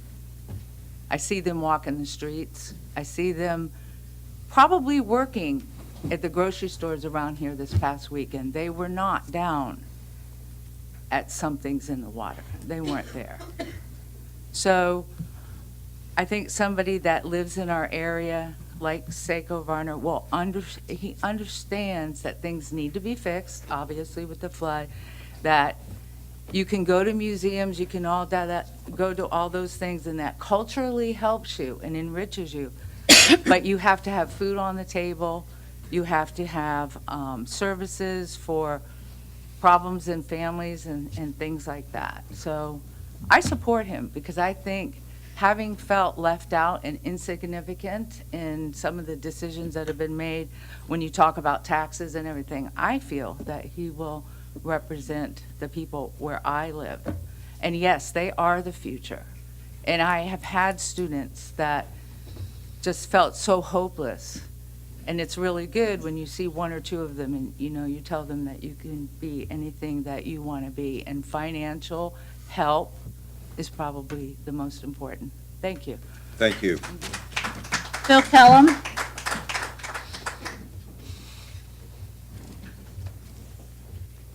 Welcome, Phil. Mr. Mayor, members, thank you for seeking our input on your decision for a Rose Hall representative on this council. I hope you select someone who is both deliberate and collegial in their decision-making. I do not know Mr. Varner, but I do know Michael Barlucci. And I know him as a serious and active member in our civic affairs, both in this city and the region broadly. He is thoughtful, practical, sincere, and reserved. You've heard a lot of the attributes about Michael in his professional life and his civic life, and him in his attributes personally. But there's two things that I want to point out. He combines two character traits that nowadays are too often exclusive: personal conviction and a civil tolerance for those that do not agree. Michael is a gentleman, and he would be a fine addition to your council. Thank you. Thank you. That's all the speakers on the Rose Hall vacancy. Thank you. I would like to thank everyone who participated today. It's obviously that we have two outstanding individuals for consideration. But once again, I sincerely thank you all for taking part of the process. Thank you all very much. Thank you. Just take a stand-up break. Yeah. Wow. You want to take a Stand up? I'll tell you what, council's going to take a couple-minute break while people are clearing the room. Then we'll get going. Thank you.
Okay, folks, can we organize? We're already organized. 30. Oh. No, that's how we left.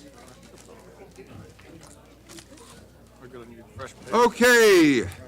The fiscal year 2019-20 operating budget, as submitted to the City Council, proposes a real estate tax rate at 1.0175 on each $100 of assessed real property. Due to the appreciation of real property within the city, the proposed rates results in an effective increase in taxes of more than 1%. Therefore, Section 58.1-3321 of the Code of Virginia requires a public meeting, and the City Council hereby opens a public hearing for such purposes. Speakers at the hearing will be provided 3 minutes to address the council. I now ask the city clerk to call the first speaker. First speaker is Ray Russell. After Mr. Russell is George Pilgrim. Welcome, sir. Nice to be here.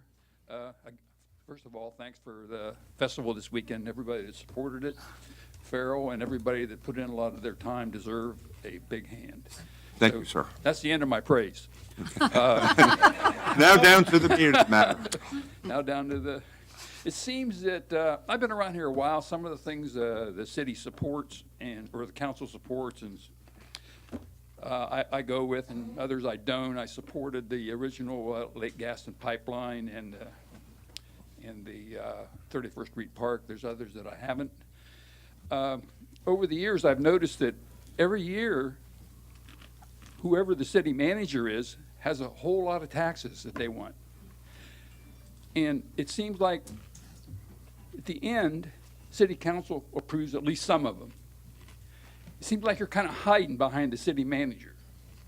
And what I mean by that is that why can't the city manager be mandated or at least asked to submit a budget without increases to see where we stand? Because I think the mettle of a city manager is to present a budget where you don't have a lot of increases. Anybody can make up a budget and add increases to it. You give me last year's budget, I can increase it. That's easy. But somebody that can stay within the budget of the previous year is somebody that I'd be impressed by. Now, I listened to all these people that were speaking on behalf of these candidates. I couldn't hear everything, but I want to hear one person talk about the person is a good steward of the money. And that's what I'm looking for. All these other qualifications don't mean anything if they're not going to look after our taxes. Thank you. Thank you, appreciate it. George Pilgrim. And after Mr. Pilgrim is Marvin Weiner. Welcome, sir. George Pilgrim, address 2200 Zia Drive, Lagamar. My topic is valid boat tax. Proposed budget for Virginia Beach allocates nearly well over $11 million for dredging operations at Rudy Inlet and Lynn Haven Bay area. Cost for dredging has soared this year to more than 3 times the amount budgeted in each of the previous years. Purpose of dredging is to maintain navigable waterways for boats and watercraft. Virginia Beach ordinance establishes tax on privately owned pleasure boats and watercraft used for recreation. It's a pretense. The current assessment of a $100,000 pleasure boat is 1/1000th of a penny, resulting in no tax to the boat owners. Commercial fishing and tour boat owners are not so favored. A $100,000 boat costs them $1,500 annually. The city has 21 full-time personnel assigned to keep the channels open for recreational boat use of more than 13,000 pleasure boats. Year after year, the city budget provides funding protection for owners of those boats through an illusionary tax levy. Again, this year, constituents who do not have boats will pay taxes for dredging to maintain navigable waterways for the pleasure boat community so their boats don't run aground. 13,000 pleasure boats in Virginia Beach are either docked at the owner's property or moored in slips at nearby marinas, with a few kept on trailers. Virginia Pilot newspapers run articles that suggest boat owners will simply move their boats elsewhere if they're taxed. Fair enough. But where would they go? To Portsmouth on the Elizabeth River with tolls in both directions? To the eastern shore with Bay Bridge Tunnel tolls at $17 or $18? Or Poquoson on the peninsula, enduring HRBT traffic congestion, going there and repeating the process on the way back home? Now, a few owners will ignore the convenience of having their pleasure boats close at hand in Virginia Beach and will leave. I say, let them go. They're not contributing anything now, so it's a zero-sum loss. I think it's unconscionable for council members to continue taxing their constituents who do not have boats to pay for dredging services to accommodate those who can afford pleasure boats for their recreation. Do you have any questions? Thank you very much, sir. Appreciate it. Marvin Weiner. And then the next speaker is Diana Howard. Welcome, sir. Mayor Dwyer, Vice Mayor, and council members. My name is Marvin Winiger, and I live just east of the newly restored Lesnar Bridge. I attended the comments section last week at Old Dominion School, and I heard many specific comments about the proposed budget, but felt there was one significant aspect of the budget that wasn't being addressed. Mr. Mayor, you stated that one of your top priorities was economic development and growth, and I couldn't agree more. In fact, with increased growth, most of the concerns about the budget would disappear due to the increase in revenue, which additional growth would provide. As an example, I own a number of properties in Virginia Beach. When I received my recent property assessments, I was pleased to see that the property values had increased appreciably last year. That was good for me, as it increased the value of my assessments, but it was also good for the city, as it will result in greater tax revenue. This result in a sort of shared mutual benefit. However, it appears that the city may not be satisfied with just a bigger pie, but it wants a bigger piece of the larger pie, and that then it becomes no longer a shared benefit, but more of a city-take-all type of mentality. Now let's go back to look at how the budget could affect our economic development. We need blood and new businesses, both large and small. Let's consider a company or individual looking for a location to invest in or set up a business. They would consider a variety of factors in possibly many different communities, but one thing for sure is that they would consider the tax structure and the stability of the local government. We all saw recently how a rather large city, just a bit north of us, where a significantly large company decided not to continue with a proposed development based on the consideration that they did not feel comfortable with the current and future stability of the local government and its policies. So the question we must ask ourselves is this: does the proposed budget, with all the multiple tax raises, provide a picture of a community which is stable and able to live within their means now and in the future? Or does that budget forebode of a policy of continued ongoing tax increases, which would tell a future developer to be cautious and possibly consider a different location? I am afraid that the current proposed multiple tax increases might just be counterproductive to the goal of increased growth and development. Thank you, sir. Thank you. Appreciate it. Diana Howard. After Welcome, Dee. How you doing? After Ms. Howard is Karen Neskowitz. Good evening, everybody. And yes, I am Diana Howard, Chair of the Virginia Beach Tea Party, and we are taxed enough already. Hold them up. So, here we are, another year, more and more tax increases. 6 consecutive years of increases in real estate assessments, and there's over 3% of increases in this year's. And lower priced housing is increasing faster than higher priced housing, which would lead you to believe that people that are shouldering the burden of this are people of lesser means. So by law, you have to, you're required to lower the real estate tax to, make it revenue neutral, but you don't want to do that. You want to keep that revenue and raise another 1.5 cents on the budget. So when I was going through the budget, I was looking at this. This is page 33 of the operation budget, and there's a column there that says actuals. So in 2018, if you take the revenue you got in and subtract what you actually spent, there's a $91.5 million surplus.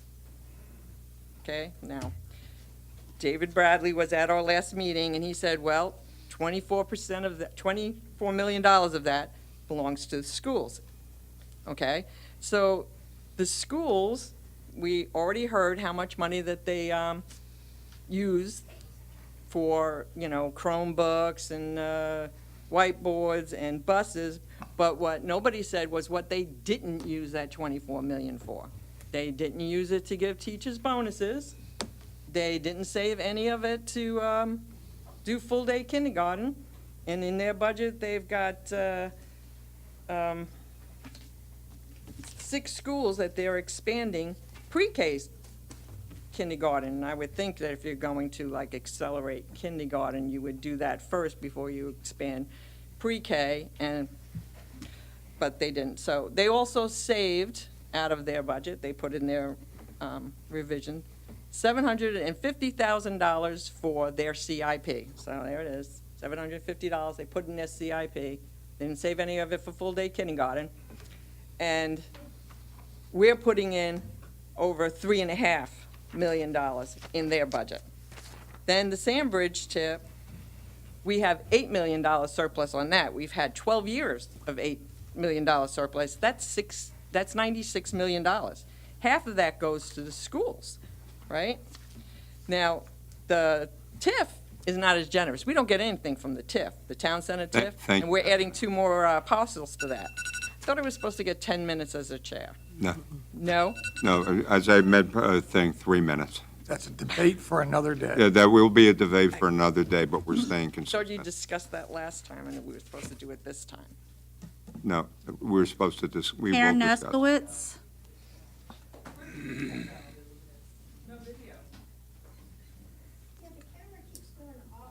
I'm not sure. And then the next speaker is Jimmy Frost. Hey, welcome.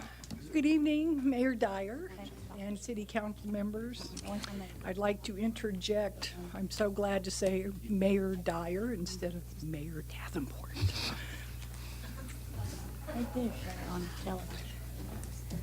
My name's Karen Nuskowitz. I've been a resident of Virginia Beach since about the 60s. I don't have a speech. I know you're disappointed. I sent everybody an email, and basically I said, don't raise our taxes, don't raise our fees, we've had enough. Especially our new council members, please don't raise our taxes. Thank you. Thank you very much, Karen. Jimmy Frost. And after Mr. Frost is Marcus Goring. That's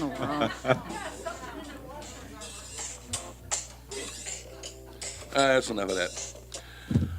Well, Mr. Hanson, congratulations. You did the impossible, and a lot of people are very proud of you.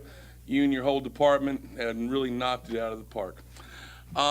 We talked last time about, the importance of our public works. We talked about our public safety. We talked about the importance of education. I just want to tell you a story from my own life. Some of you don't know this.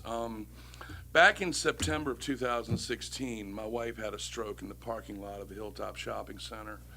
And because of my experience with EMS, I was able to recognize that she was having a stroke and lit the afterburners on the car. And if I'd have gone by a police car on First Colonial Road, his radar gun reading would have just read, "Oh my God."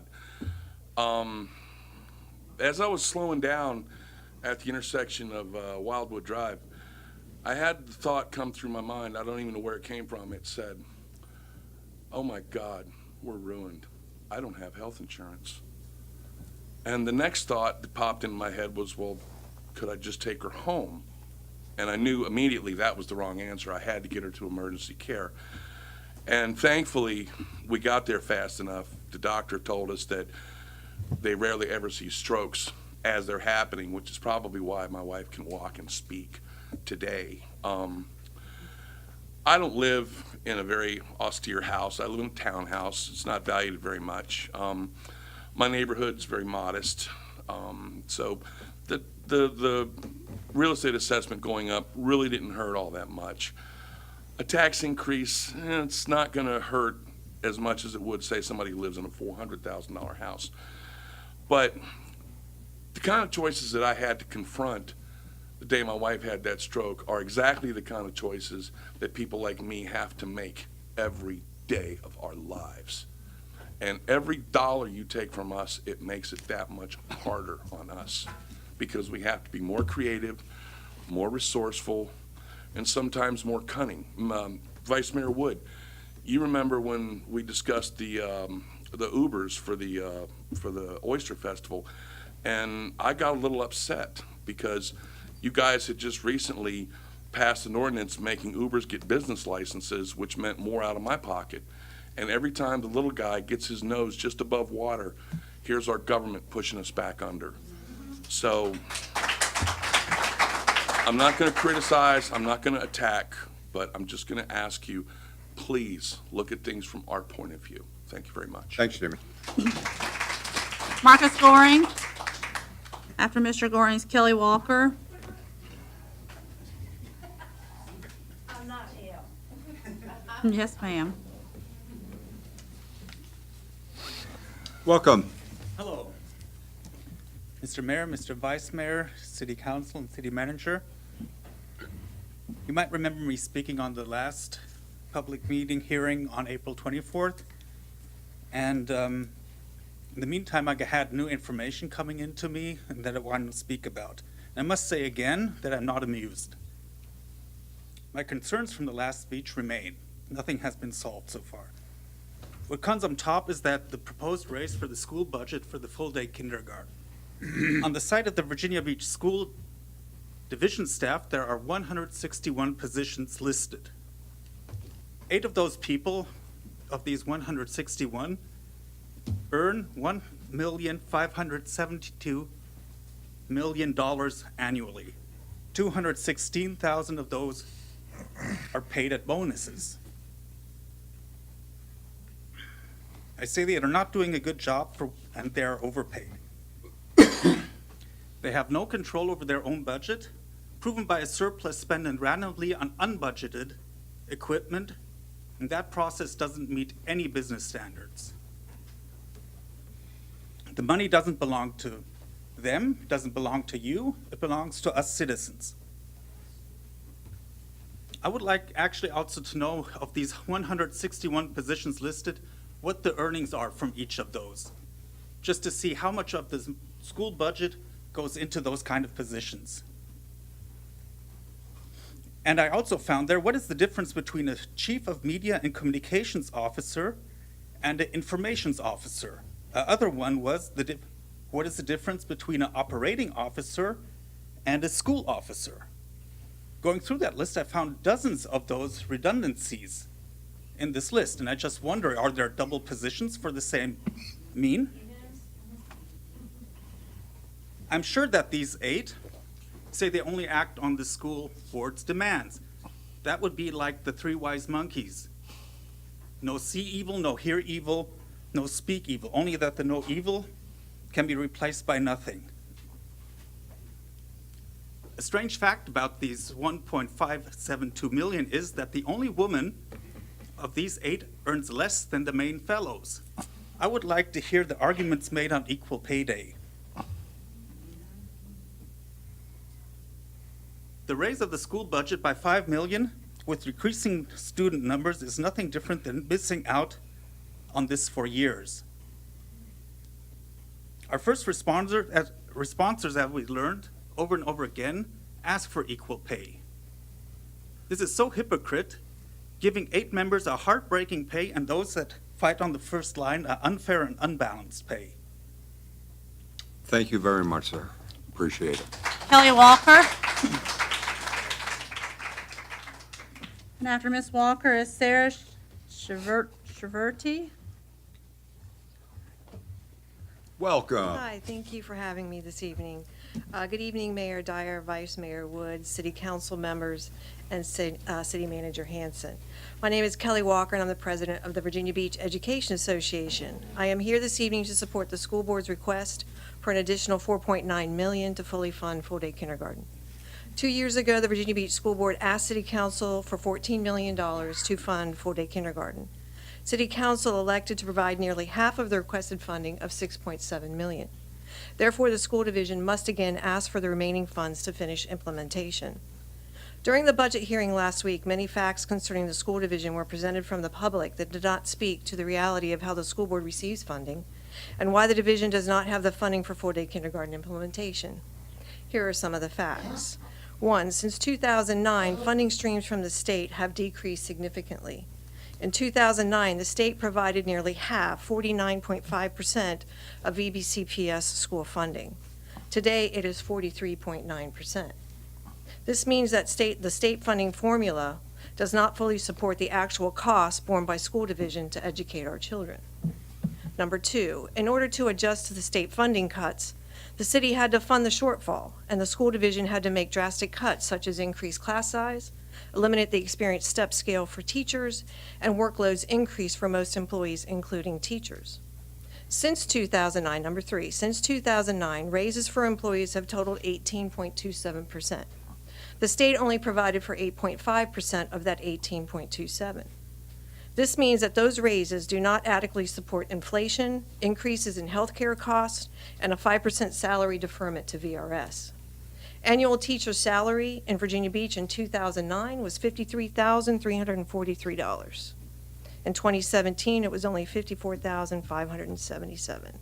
That means in 10 years, the average increase in salary has only been $1,234.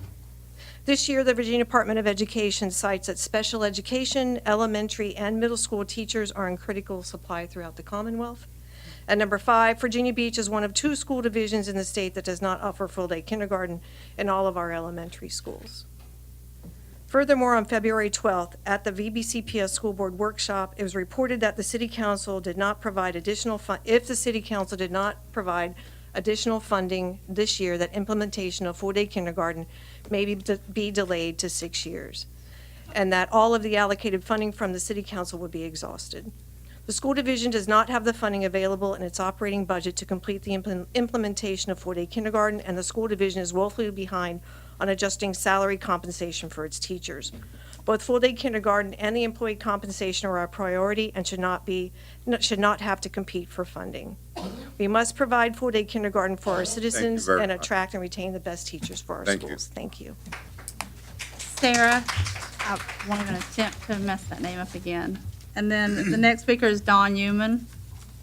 Welcome. Thank you. Good evening, City Council and Mayor Dyer. My name is Sarah Cheverati, and I teach half-day kindergarten at Kingston Elementary. I am happy to meet with each of you to discuss this further so that you can see for yourself why full day is so critical. I welcome you to spend a week with me and my scholars. As a seasoned half-day kindergarten teacher, I can say with experience that our children deserve full-day kindergarten. I teach half-day kindergarten in the morning and extended day kindergarten in the afternoon. Extended day is always capped at 15 students. Whatever genius came up with this rule needs a hug. This year, I have 13 of my 27 students all day long. My 15 EDK students have learned how to be leaders. They love to write stories. They are reading on grade level. They know the importance of sharing.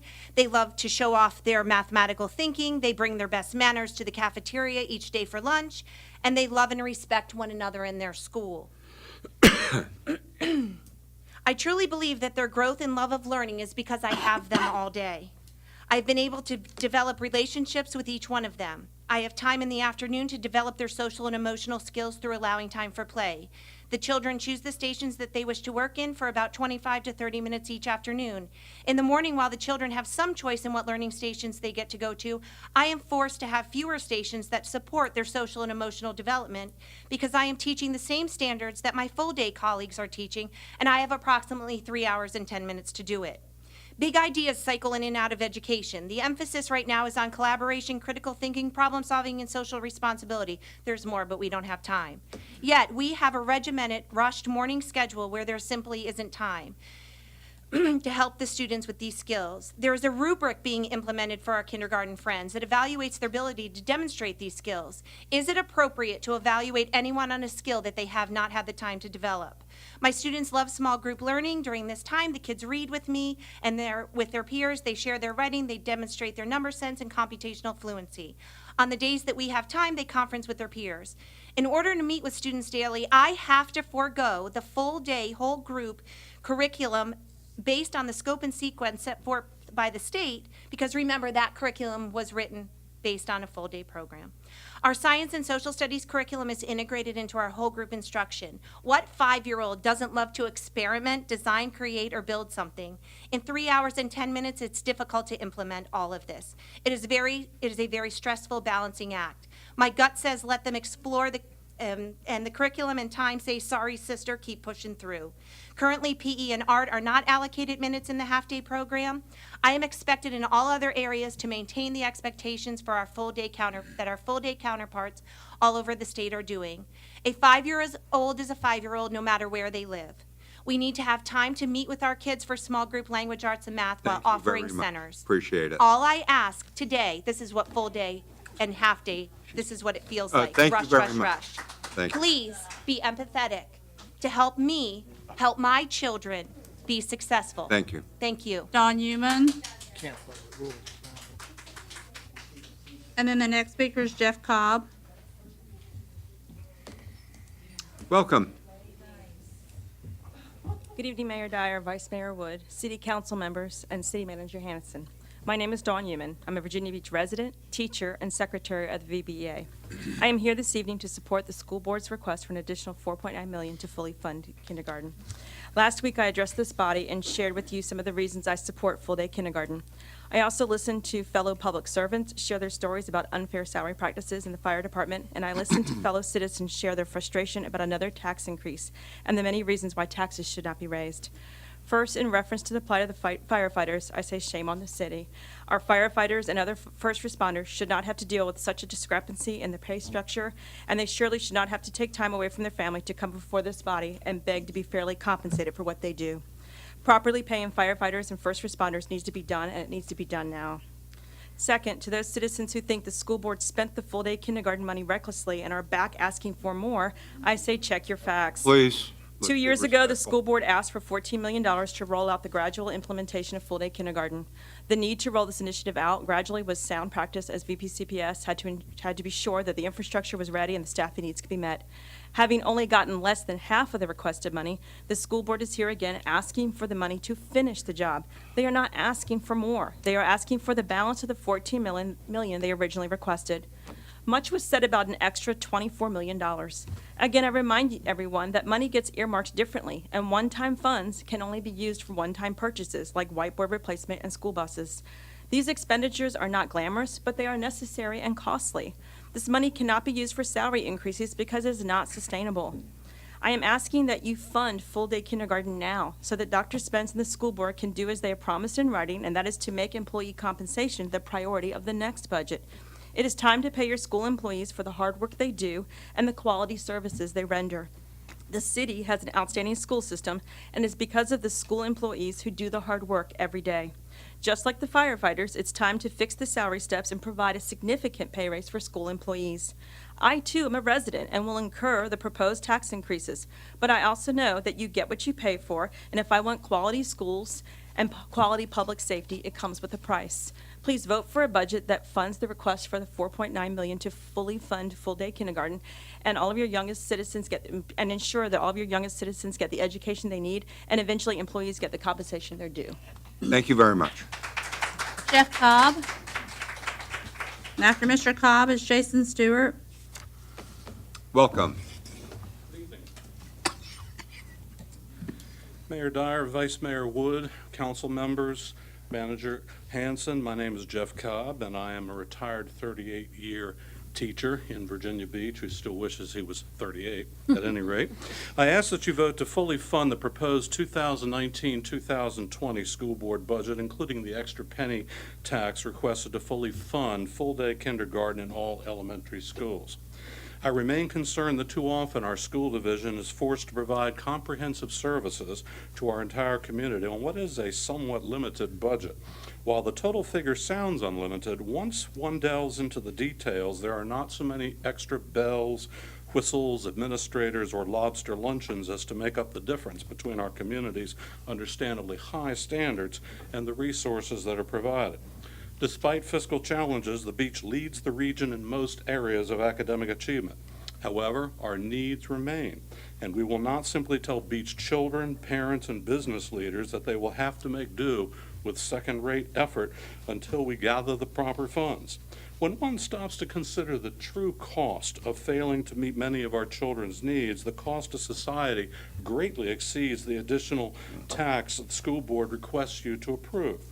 Yes, we understand that there are other priorities which justifiably concern City Council. Flood mitigation and equitable pay scale for public safety employees and others are extremely important. These issues have awaited a solution for many years. I must remind you, though, that your schools have also been waiting. On the issue of full-day kindergarten, you have heard correctly that Virginia Beach lags most of the state in this critical area of service to our youngest children. Their needs are growing as we hear more about increasing violent behavior among elementary students. Our society's increasingly competitive character also forces more academic tests on 5-year-olds. Our half-day kindergarten teachers have double the caseload of teachers in other communities. 2 years ago, Council approved only half the monies requested by the board for full-day kindergarten in all elementary schools. Once again, the board has made do and is trying its best to finish. Please provide the necessary funding so that all kindergarten students in Virginia Beach will have an equal opportunity. Beach employees are also waiting for adequate compensation. As I said earlier, beach schools achieve at a higher rate than all others in this area in virtually every category. And yet our teachers' salary lags every school division in this area through at least 20 years and through an entire career if one takes into account the cost of living at the beach compared with other communities in Hampton Roads. A person could glean several messages from this, few of them positive and none respectful toward our employees in the schools. We have told leaders for years that this is poison for attracting and retaining quality teachers. Thank you very much for your time and attention. Jason Stewart. And after Mr. Stewart's Bill Bailey. Welcome. City Council, good evening, and thank you for your time and service. Also, congratulations on a successful festival this past weekend to Councilman Rouse for fostering the relationship with organizers, to the City Manager's Office for executing a flawless plan. Congratulations to all. My name is Jason Stewart, and I'm here representing the Atlantic Wildfowl Heritage Museum located at the Virginia Beach oceanfront. For those not familiar with the DeWitt Cottage, it was built in 1895 by Bernard Highland, the first mayor of Virginia Beach, as a wedding gift to his wife, who didn't like the sound of waves at night, so she refused to stay there. So in 1909, he sold it to Cornelius DeWitt, where it became the DeWitt family home and remained such until 1988. In the early 90s, the Back Bay Wildfowl Guild and the city of Virginia Beach started a partnership, and the Atlantic Wildfowl Heritage Museum was born. The cottage was added to the National Historic Registry in '88, and it has survived countless hurricanes and seen its fair share of holiday lights at the beach, Neptune festivals, and beach cruisers. In fact, 2020 will mark the 125th anniversary of the cottage and the 25th anniversary of the museum, and we have accomplished a lot in 25 years, and we have much work to do. Today, it serves our community well beyond the attraction as a destination museum, welcoming visitors and locals alike year-round. It has become a community gathering place through the efforts of our dedicated volunteers and the leadership of our executive director, Mr. Lynn Hightower. We have enhanced our community outreach beyond the oceanfront with educational programming for local children, events and opportunities for veterans, partnerships with local organizations like the Surfrider Foundation, Virginia Beach Ducks Unlimited, and the Altons Keep. Our two major annual fundraisers, the Fall Heritage Festival and Oyster Roast, and Spring B3 Beer and Bourbon at the Brick House event, which is coming up May 19th. See me for tickets, please. Draw a vibrant local crowd to celebrate not only the museum, but their pride in their community. All that I have shared with you this evening is made possible in large part through the community organization grant provided to us by the City of Virginia Beach. This year it has been proposed that our portion of that grant be reduced by 12%. That comes out to $7,131. And while this amount does not seem enormous in the grand scheme of things, For our 501c3, it is an enormous loss. Such a reduction would have a crippling effect on our ability to provide our product to our community at the regularity and quality that we expect as an organization. While we have adopted a new mission and vision, reorganized our organizational structure, and are developing a more robust, self-sufficient business plan for the future, we are still reliant on this grant. My ask to you this evening is that you reconsider the reduction of this community organization grant and that we and other local organizations rely on each year. I ask for you to continue the grant at its current funding level, perhaps a little bit more if my words moved you today. And our proven track record for success and our value to our local community make us an incredible return on investment in your money here. So thank you for your time. Thanks a bunch, appreciate it. Bill Bailey. And after Mr. Bailey is Pam Durham. Welcome. Mayor, Vice Mayor, members of council, I'm William Bailey. Mr. Tower, welcome. I'm the president of Virginia Beach Professional Firefighters. Tonight I'm here speaking for your police, EMS, and fire, all of public safety. As you noticed last Wednesday, I brought a whole crowd with me. I thought it'd be nice if we got out of here at a reasonable hour tonight, so I asked those folks to stay home. So I'm going to speak for them this evening. There will be no additional public safety speakers. But we made our case on Wednesday why we should address the public safety pay plan. Frankly, I think we've made our case for the last 20 years. And, you know, it's time to deal with it. It's time not to kick the can down the road. I don't think that anybody wants to support a tax increase, but I've been fighting this battle and trying to work with council for 20 years. Whatever it takes to push this over the edge, I'm in support of that. I think even the folks in the back who are last week and this week who are not in favor of tax increases, those folks support public safety, and they just want a way we can fix this. And so I ask you all to come up with a way to do that. Obviously, this next week, it's going to be the heavy lifting where you all are going to have to work together and figure out how you're going to do that, what gets funded and what doesn't. I would like to say I support you all, Mr. Jones, Mayor, Vice Mayor, all of you who are doing the heavy lifting and to make this work. I mean, truly, it takes a team effort, and 11 of you have to work together, 10 of you have to work together to pull this off. And I'm counting on you to do that. I think we elected the right people, and I have confidence in all of you that no matter what happens, we'll work it out. Last but not least, I met with the mayor and the vice mayor with all the associations last Thursday in the mayor's office, and there was some sort of alleged secret meeting that took place. That never took place. We meet with council members on a regular basis, and I had gotten on the mayor's calendar. It was an official meeting. They were representing themselves. They were not speaking for all of council, but I want to say that they did nothing inappropriate. We did nothing inappropriate, and I look forward to meeting with all of you as I have for the last 20 years. Last but not least, if you keep in mind, when I started this, I had brown hair, and I think Jessica was 10. So if we could finish this off, I mean, Aaron, I left you out. 1997? I think you were like 12. So, I'd just like to say, it's time, let's fix it, and I thank you all for what you have to do. Thank you, Again. appreciate it. Pam Durham, and then Al Wallace. Welcome. Good evening. How you Almost doing? good night, Mayor Dwyer and council members. My name is Pam Durham, and this is my first time speaking to you in this type of forum. But I'm here because I'm mad. Worse than mad. I can't say what I really think because it's not allowed, but not happy. We have had 6 consecutive years of increases in real estate assessments. This year, we have over a 3% increase in assessments. Apparently, this is not enough to continue the excessive spending on your wants instead of the needs in this budget. And now, you want to increase my real estate taxes on top of those assessments by 3%? When does it end? My son is a teacher in another district, and their school board system and system in general, education system, is not facing the kinds of situations that I've heard here tonight. This is not good. The school board should have managed their budget better. They had the money and blew it.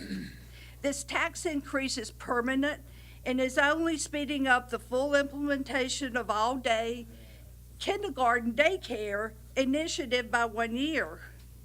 Our city manager would rather raise our real estate taxes and fees for needed stormwater maintenance projected out over 15 years while throwing away money at unnecessary projects like the famous sculpture down at the gateway to Virginia Beach, the sports center, the dome site, 3 parking garages, and of course, a new city hall. Mr. Hanson cannot manage to give us a budget without raising real estate taxes and fees. Obviously, he doesn't understand that when you make a budget, you have to make tough choices, just like families have to do. Any business has to do it. You have money coming in and money going out. And when other things increase, you have to rework the budget. This is simple. I have to do it. Don't like it, but I do it. Any increase in my real estate taxes on top of the increase in the assessed value of my home will significantly decrease my quality of life as a homeowner. Please say no to the school board, vote no on the city manager's budget, and vote yes for the people's budget. Thank you. Thank you.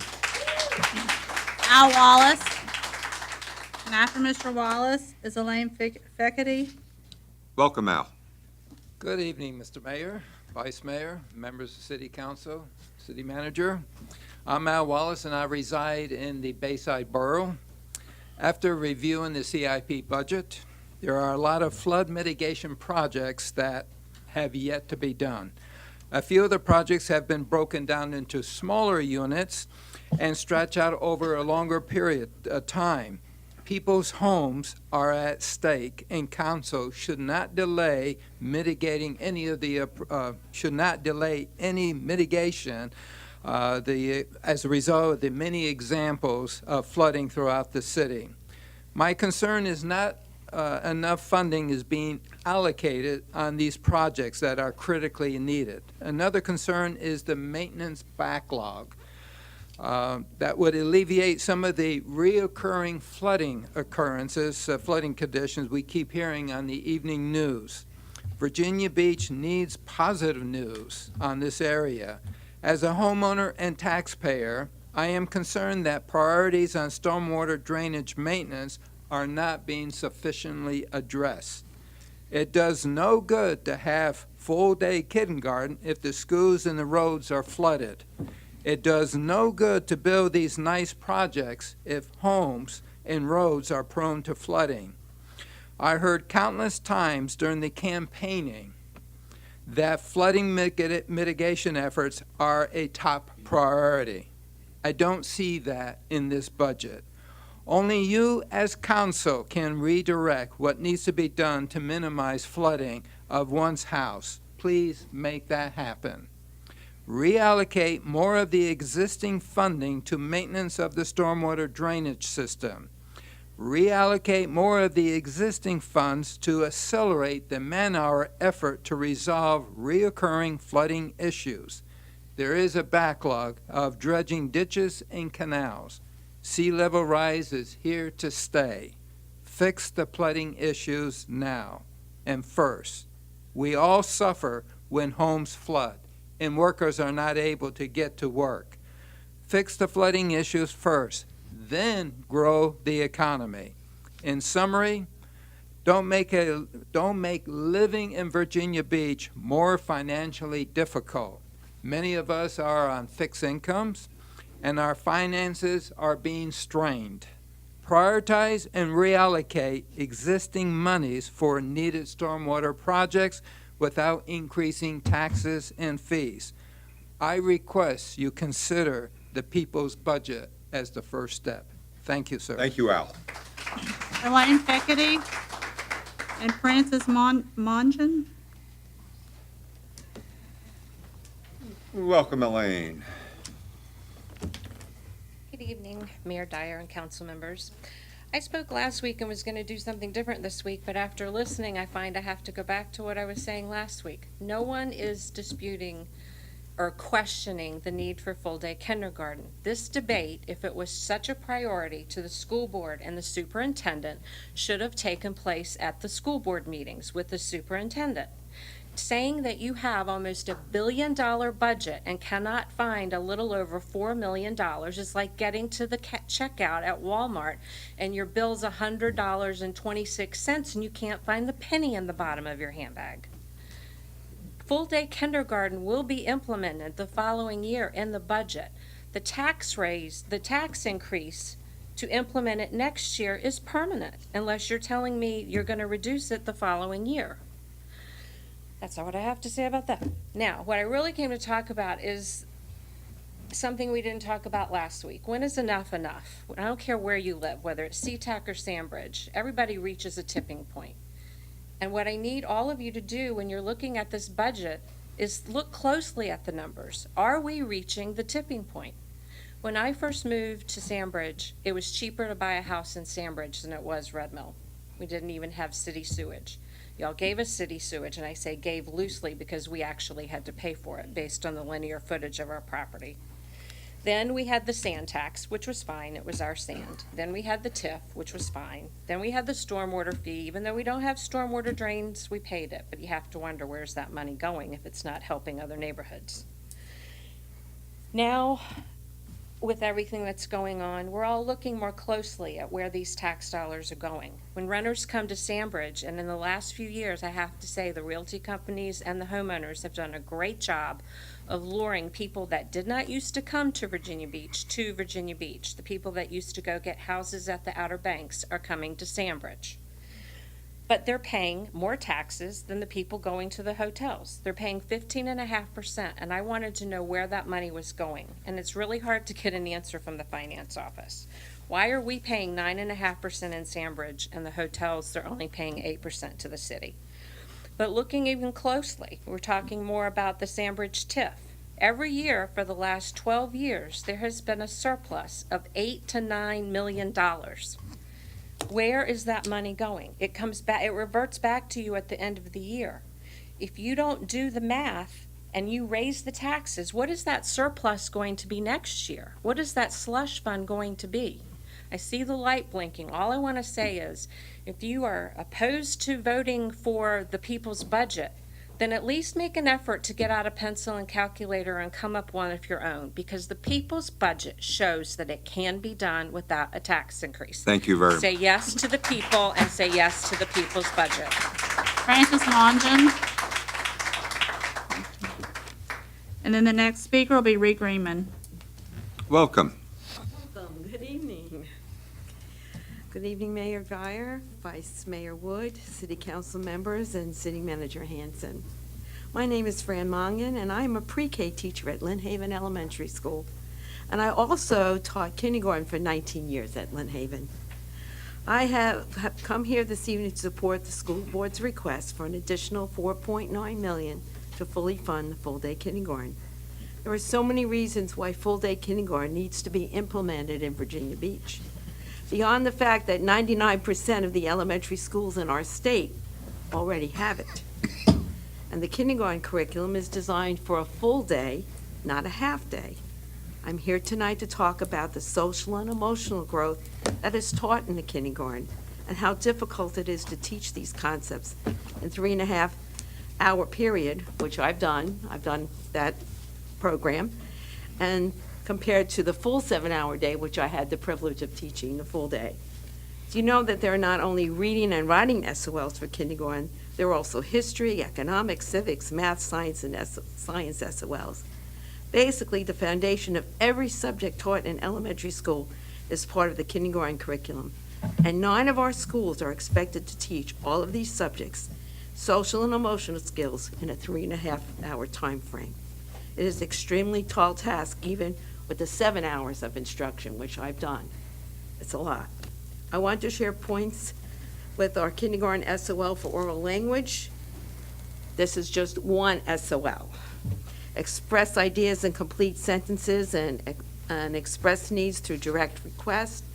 begin to initiate conversations, begin to follow implicit rules of conversation, including taking turns, staying on a topic, participate in group and partner discussions about various tests and topics, follow 1- and 2-step directions, begin to ask how and why questions.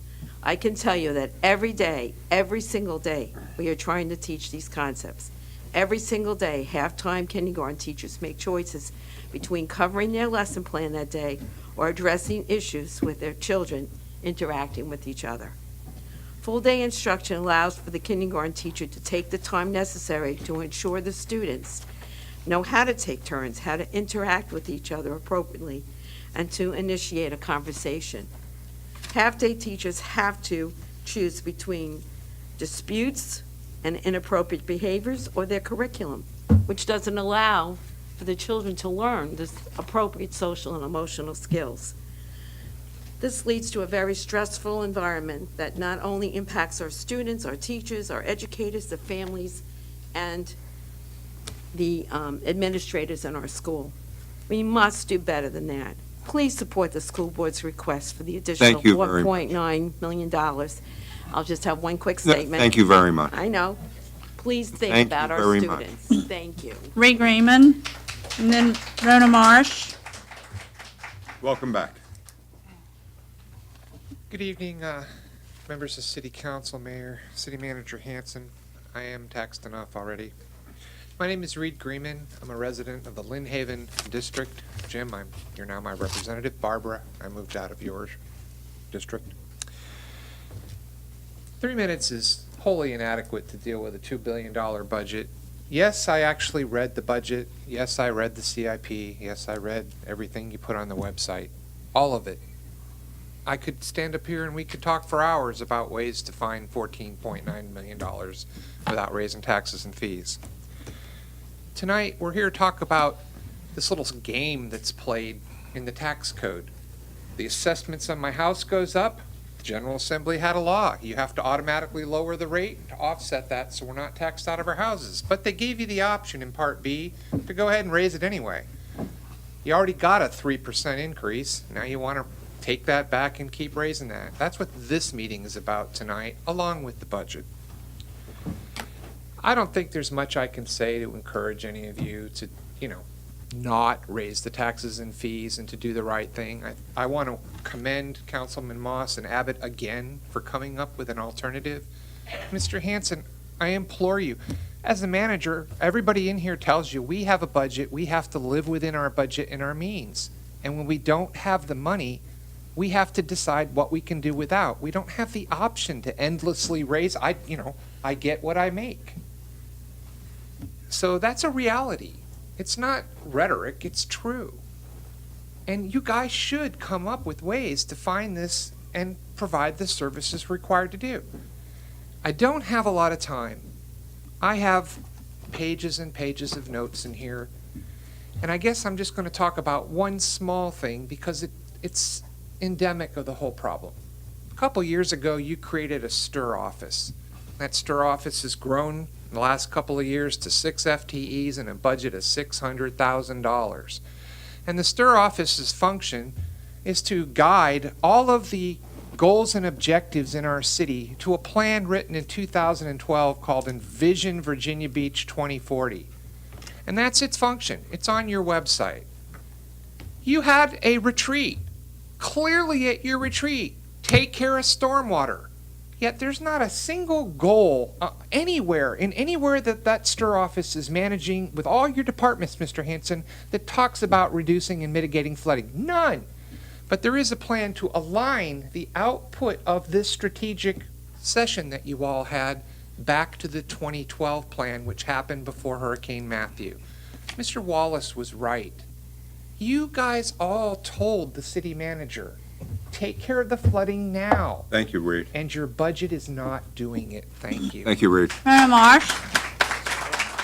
And after Ms. Marsh is Conrad Schizventer.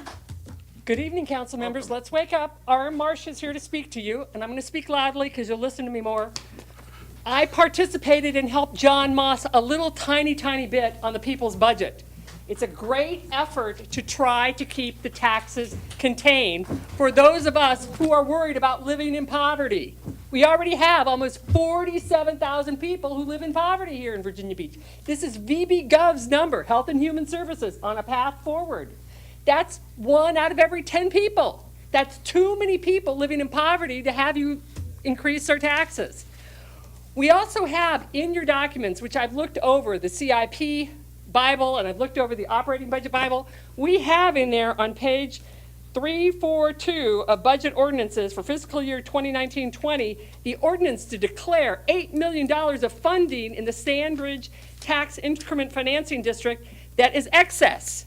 So what we are going to do is just what Ms. Fakiti previously talked about. We're going to take $8 million and we're going to take it out of the Sandbridge TIF and we're going to put it over 50% to the schools and 50% to the city. The schools already have a line item. They already gobble up that $4 million, okay? So what about the TIP fund, which has a $7.8 million excess right now? Why doesn't that money come back to us in this city? Why do we let the TIP fund get bigger and bigger and bigger, Mr. Hanson? Why doesn't council take that money, which is excess in the TIP, and they're going to have a massive $20 million budget? Why don't we pull that back, and then we'll have enough money? You don't have to raise my taxes and most of the people out here who can't afford it. As for the school district, where I spoke before I came over here, they are getting a huge amount of money. They are getting a $24.5 million increase. They're all crying because they want $4.9 million. Well, I tell you, Aaron Spence needs to be set aside and told that he's an employee and he's not properly spending our money. If you think he's properly spending our money, you haven't gone over there and tried to look at documents like I did, and I was turned away. I went over there. Their policy says if you show up between 8 and 5, you can look at documents. They would not let me. I was with Mrs. Therese Langille. They told us to go away. We had to do a FOIA. So they have policies that don't even represent what they're doing. What I want you to know is I had to research this myself. We pay our 48 administrators, 46 administrators, $6 million. They would not tell me how much they pay their administrators. $6 million for those people. If you want more money for the schoolrooms, if you really care about teachers, stop the bloat and top-heavy people in administration. There's so much redundancy, it's unbelievable.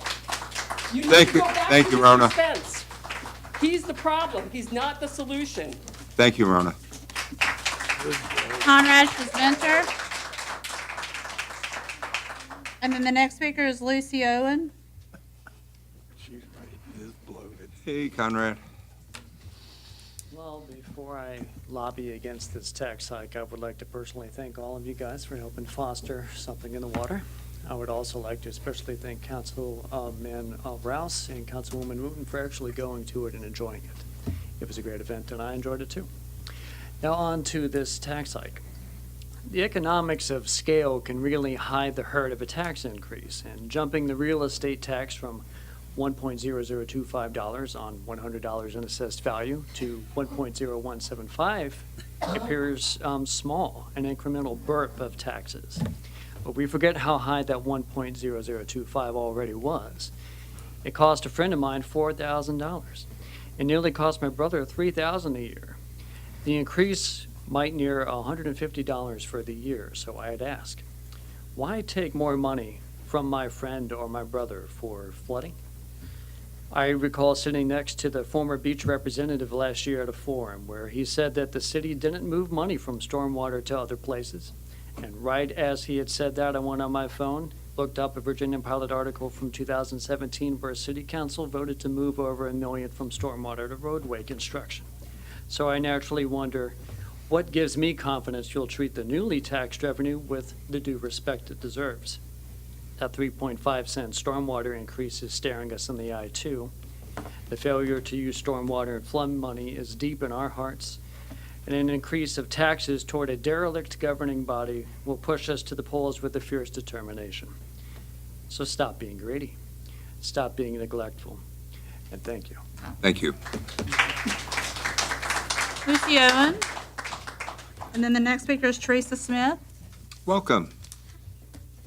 Can I address one thing? That clock's bothering me. It's off, and it's like off by 2 hours. I kept like, what's going on? This makes you feel better. Good evening, members of We'll City be Council. home by 8 o'clock. My daughter's bedtime, that's perfect. Good evening, members of City Council, Mayor Dyer, and the residents of Virginia Beach. My name is Lucia Owen, and I'm here to speak tonight against the current proposed budget for fiscal year 2019 to 2020. After briefly reviewing a summary of the budget as well as listening to the City Council formal sessions concerning this budget, I'm quite concerned that the city has lost sight of what matters the most. This budget has essentially funded every aspect of the overall management of a city without a focus on the top two priorities that are in desperate need of attention: flooding and our first responders. I'm a bit confused as to how this could logically happen, as I know that when I sit down to work on a budget for my household, my husband and I focus on our top priorities first to ensure they are funded, and everything else in our household comes after that. After reviewing the city's proposed budget, it seems that the approach was simply the opposite, where extracurricular activities received attention first, and then top priorities were considered if and only if City Council approved a tax increase. My husband and I are homeowners. We pay real estate taxes, property taxes, stormwater fees, trash collection fees, and every other fee the city has demanded from us. These fees have increased substantially in the past 10 years, and it is getting to the point that it is overkill on the amount of times the city manager's office has requested a tax or fee increase. In a city where 70% of our residents or more are living paycheck to paycheck, this does not make sense. The current proposal of having a tax and fee increase in order to fund additional flooding projects and to provide proper compensation to our city's police officers, sheriff's deputies, firefighters, and EMS personnel is counterintuitive when these items should have been one of the first items funded. Honestly, providing a pay increase as a result of a tax and fee increase essentially will put our first responders back to where they were financially due to the additional funds that will come out of their paychecks to live in this city. It all boils down to this. We don't have a revenue problem in this city. We have a spending problem and a lack of financial prioritization that needs to be properly addressed. I implore the members of the City Council to review the People's Budget as an alternative to the current proposed budget. The People's Budget is taking every citizen of Virginia Beach into consideration and is looking into the average citizen's best interest. I wanted to thank council members John Moss and Jessica Abbott for working with residents of the city to create this alternative budget. Thank you. Thank you very much. Teresa Smith. And after Ms. Smith is Mary Terrell. Welcome. Thank you very much for allowing me to speak today. So I'm just going to read. This is my first time to come up myself, as other people said tonight. So I'm just going to read. I am here as a single income resident homeowner.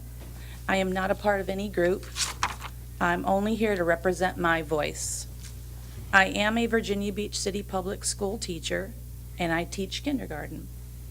I fully support the full-day kindergarten program, and I know it is an essential part of Virginia Beach. It's and what is needed in this city.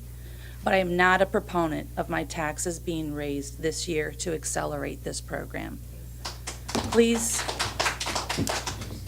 I'm not a proponent of that. Please try to find the money elsewhere in the budget. I am here to address the city budget and how it reflects your concern for its city employees. I believe that you should have a top priority to show your dedication to your workers, and that includes the firefighters' pay. If there's a discrepancy in their pay, you should be addressing that.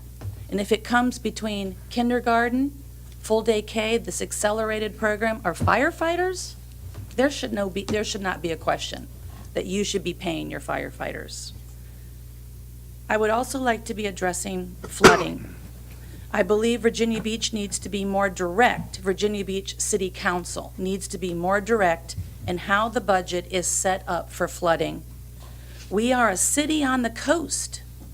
I love to teach my own students to be the first one to think of something. How are we going to change the world? So here we are, we're a city on the coast. It's time for the city to have their budget specific monies lined up to address flooding. This money should never be in an account that can be used for multiple reasons. We need to dedicate money specifically for flooding, and we need to be thinking forward, thinking ahead. What are we doing with the community, with our other cities, to be in the forefront of what it looks like to address flooding and all the other things like sea level rise for the future for our students? Thank you. Thank you very much. Mary Sherrill. And then the next speaker will be Virginia Wasserberg. Welcome. Thank you. Good evening, Mayor Dyer and council members. I'm back for the second time to implore you to not raise our taxes and fees. This is 2 times now that I've taken time out of my life in order to be heard by you, and that should mean something to you. A good rule of thumb for representation and the representation multiplier is that you should assume that I, just me, represents at least 100 citizens. 100 citizens that do not want their real estate taxes and fees raised. If you account for the 60-plus people that came out last week and opposed the city manager's money-grabbing budget, you're looking at least 6,000 people that also do not want their taxes and fees increased. What about the emails and phone calls that you've been receiving, which I'm sure you've at least gotten about 250 on average? That's another 2,500 people that say no to getting their increased taxes and fees. That's a lot of votes for you to lose by passing this budget. Constituents expect and deserve superior constituent services. We expect to be heard by our representatives. Last meeting, it was obvious to me that some of you weren't even paying attention. You're the ones that ran for these offices to represent us, and it's time you start representing us. If you vote for this tax increase, the voters will remember. For you new members, you may think that we'll forget over the next few years, but we won't. We will still be paying these increased taxes, and your names will be attached to them. You will have to own it. You will not be reelected, even with the help of the crony crew and the VBEA. You're duty-bound to the people to vote for your constituents. I guarantee that your constituents, I would say at least 90%, do not want an increase in their taxes and fees when there's another way to do it, like the people's budget, or even you can come up with another budget. You get enough money from us, figure it out. The school board groups, some of the groups like the VBA, they have to have a victim and to get their agenda passed. And then these groups exploit that victim. The victim here are the kindergartners. Do you see any concerned parents out here talking? You don't. You see teachers and the VBEA out here talking to you about getting this money. You don't see the concerned parents. I was here last week too, and there weren't parents sitting here knocking down your door. It's the people that gain from it by their taxes or by our taxes paying for their increased salaries instead of the kindergartens. But they're going to exploit the little poor kindergartners. Nobody's saying not to give kindergartners full day daycare. It's already in place. We don't want our taxes raised. And I think it's a travesty, just by the way, that more people signed up to talk about an empty chair than their tax dollars. I think that that's a friggin' travesty that people need to get involved. And I think we're on the road for Thank you very getting much. people involved. Appreciate it. Thank you. Virginia Wasserberg. Virginia Wasserberg. And then the next speaker is Barbara Messner.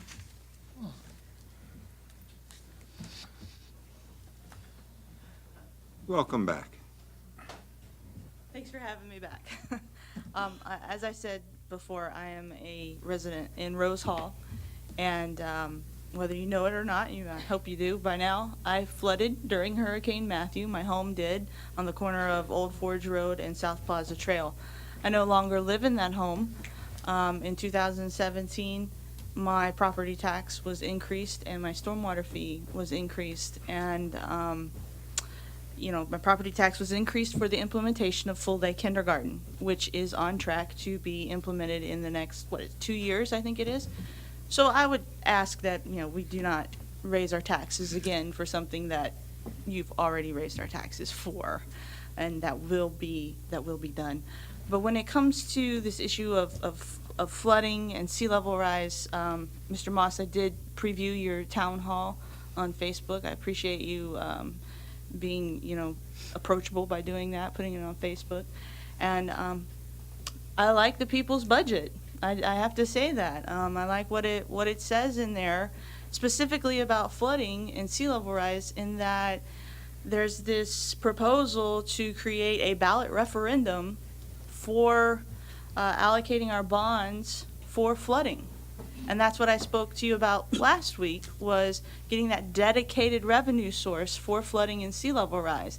And that budget addresses that.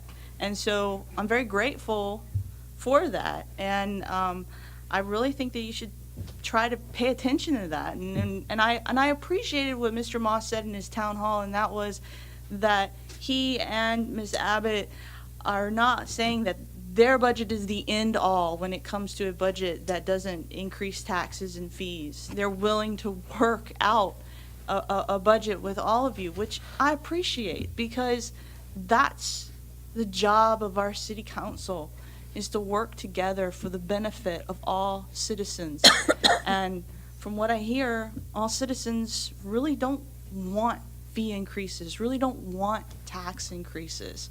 So I know you only have a week to work on it, and that's a lot of heavy lifting, but by golly, that's what we elected you for, to do that heavy lifting for us, for the people that flood like me, the moms and dads that flood, the moms and dads that don't flood, but may flood some other day, and for the business community that needs to be protected from flooding so that our economic growth can happen.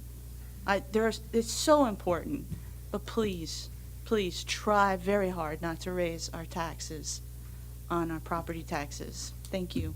Thank you very much. Barbara Messner, and after Ms. Messner is America Wyatt. I'm going to give you, that's the, before I start, good evening. That's the letter that I took the time to send y'all, and all the other letters. Not one of you, including you, Mr. Moss, none of you have replied to my correspondence on the Something in the Water. I, like the other lady, I hope I get to meet her, who is speaking for herself. We are grown-ups. We don't need Moss, Abbott, and a few people to do an alternative that only addresses new taxes. The MAD budget last year was only $7 million out of $2 million. Neither one of y'all, can you read my letter later? I'm still talking. Thank you, Ms. Abbott. Our budget is, it should have been given to you in email if you bother to open it. Our budget is funded by resident property taxes, fees, and fines, including recreation tax. The latest College Beach weekend was an expensive party that we paid for, $250,000 grant to a private promoter, Pharrell and his partners, City of Virginia Beach, if you look at the website, Verizon, Adidas, and Sony. $350,000 to the school board for shuttles for a party. Our entire city was held hostage. You couldn't even drive on General Booth Boulevard to get to Croatan for 4 or 5 days. Were all the promoters allowed to bid? Did they know the convention center was free? 24th Street, 5th Street, Rudy Inlet, free? Did they know they were going to get $250,000? Or did y'all just go behind closed doors and pick who you wanted? Our public budget meeting last year was at the convention center, April 25th. Good evening, Mr. Hanson. You bumped 460,000 residents from being able to go to the convention center for 75,000 College Beach weekends partiers. The city funded $350,000 for visitor concerts and shuttles. They gave that money to the school superintendent. Why are the teachers going to their boss, the superintendent, asking for, why are they coming here to ask for money when the money's there? It's $1 billion. Their boss is the school board. Like I said, I'm sick of the Moss DeSeth, Moss Dyer, Moss Abbott game, grandstanding. The elephant in the room are the fat cat council members. We don't want crumbs and peanuts. Moss, Wood, and Dyer voted for the arena scam for 4.5 years. Moss, you took donations from some of those people. All of you voted April 2nd without a memorandum of agreement. That is not fiscally responsible. Thank you, Barbara. Thank you. America Wyatt. And after Ms. Wyatt is Marlena Castelluzzo. Welcome, ma'am. Thank you. Greetings to Mayor Dyer, Vice Mayor Woods, members of the council. I am from Panama. I've been here in Virginia Beach for the last 17 years. I'm coming from Brooklyn, New York. I'm here because my daughter is in the United States Navy. She's still there. She is a Master Chief. But I come here to speak about this proposed increase. I am the real deal. I am on the poverty level. I don't even earn $800 a month. And like me, it's many other people. Because although I received a degree in New York and I was working as a caseworker, I had to go on disability. I became ill. So now, if you propose a tax increase, where am I going to go? I was so happy to come to Virginia Beach. And I've lived here pretty comfortable thanks to my children. But how long can I live like that if I don't even earn $800? I ask, and I am appealing to your senses, not about me, but all those people out there, young parents, young people that are on disability also have to rent apartments. I have to rent an apartment. I cannot even pay for it. My daughter had, my son has to help me. So I am appealing about this tax increase. It's going to hurt a lot of people. Think about it. There is money in the budget, and I'm asking you all to use what you have. Do not permit or allow yourself to vote on a tax increase. I was a caseworker, but I'm in a point in my life where I lost all of that because I became ill.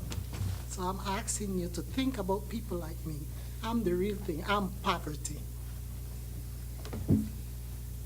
And like me, there is many. So please, rethink what you're doing. Think on the people. Think on the young parents. Thank you very much. Thank you very much. Marlena Castelluzzo.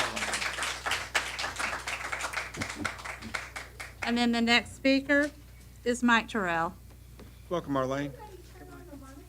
You can't.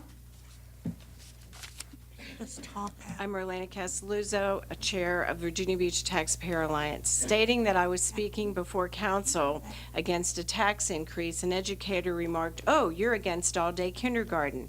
I'm outraged, not at the person, but at the duplicity of the Virginia Beach Education Association, certain members of our school board, and Mrs. Wilson, who've all spread calculated misinformation to citizens. Over half of our VBTA membership is current educators, retired administrators, teachers, parents, and spouses of educators. We don't oppose all-day kindergarten. What we oppose is financial recklessness and lack of fiduciary responsibility by the majority of the school board. There are administrators, teachers, and parents coming before you in good faith to petition for a tax increase predicated on false information and deceptive manipulation of the facts. An administrator stated we're not eating lobster or steak, having misunderstood a previous speaker. No one presented evidence that teachers or administrators are eating steak or lobster or having cocktails on the taxpayer's dime. Shockingly, it was certain members of our school board. Virginia Beach schools operate on site-based management. Administrators don't forward the school board expenses. They are busy managing their staff, their students, their parents, their building needs, their accreditation requirements, countless lists. Teachers aren't either. Many have second jobs, nor the majority of parents. All were taken advantage of and used to make an emotional appeal to try to pit children against money. And who can deny children? Only a monster. This tax increase was not part of the 6 months of budget workshops planning priorities, but rather was slipped in a few days prior to the vote upon the recommendation of Councilwoman Wilson to school board chair. That's contemptible. School board has the money, not the will, to be good stewards. You had petitioners here stating how we need to have all-day kindergarten so we can better prepare our children to be responsible citizens contributing to society. That's quite an oxymoron when people making those decisions are devious and dishonest. Mayor, at every forum and debate, you shared that as a physical therapist, you saw patients making choices of paying bills for their water or medicine, or buying medicine.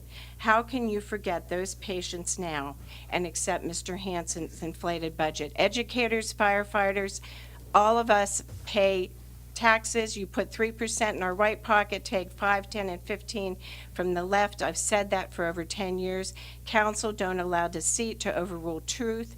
Vote for the people's budget or make your own. No tax increase. Mayor, remember your campaign promise to be a people's mayor. Thank you very much. Mike Terrell. And after Mr. Terrell is Teresa Langle. Welcome. How's everybody doing? Doing well. You're getting hammered again, aren't you? I'm just great. But they're hammering you. I get it. So my name's Mike. I live here in Virginia Beach. I want y'all to really reconsider this whole tax thing. This is ridiculous. I cannot believe that all of y'all grown adults and all of y'all and the teachers left, we're still talking about flooding. Good Lord, New Orleans does not flood anymore. Come on now. Let's deal with this stuff. And these firefighters not getting their pay right, whatever, and the police. Y'all get them caught up, right? Let's do this thing. It ain't that hard. Hell, we all have to budget. So, so it seems like the true aim of this school board thing is, from Miss Beverly anyways, from an email that I just recently saw, that the tax that y'all are proposing for this kindergarten thing, once it's implemented, it's never going to stop. Is that the truth? It ain't never going to stop? 1.5%? Yes, no, maybe? You don't know. I mean, it's crazy to do that. I agree with everybody else. No one's saying that these kids don't deserve to go to school or whatever. We don't need to take something. If everybody else in the world's doing it, hell, why don't they do it too? But it's already in the budget. It's just ridiculous. It's already in the budget. They don't need no more damn money. They need to spend their money more wisely. Maybe they get a new finance guy or something. I don't know what the deal is with that. This is so frustrating to me. So the firefighter pay still sucks, and some of these guys are saying after 18 years or so. Are you kidding me? And y'all two have been up in here talking about flooding for how many years now? And we're still talking about it? I saw you. This is unreal to me. Don't raise our taxes for any of this crap. Let's let the dust settle, revisit the budget, maybe consider some of these things that these two did. Consider some of those things and make a good decision here, all right? Because I tell you what, I'm ready to leave this damn city. If it weren't for my wife, I would absolutely be gone. They are the boss. Okay? She is the boss. And so these teachers, they need to stop with this budget thing. I do not believe that we need to be talking about a teacher's budget and what they've been doing up in this room with y'all. It's unreal. They need to, y'all revisit your own budget. Okay? Of course they're gone. I appreciate y'all's time. Thank you very much. Work hard and please revisit this whole thing, all right? All of y'all. Teresa Langle. And then Mary Meacham, maybe? Sorry. A couple things I wanted to say first.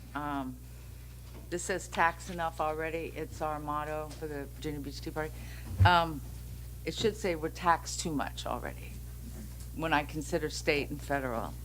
And I wanted to say also that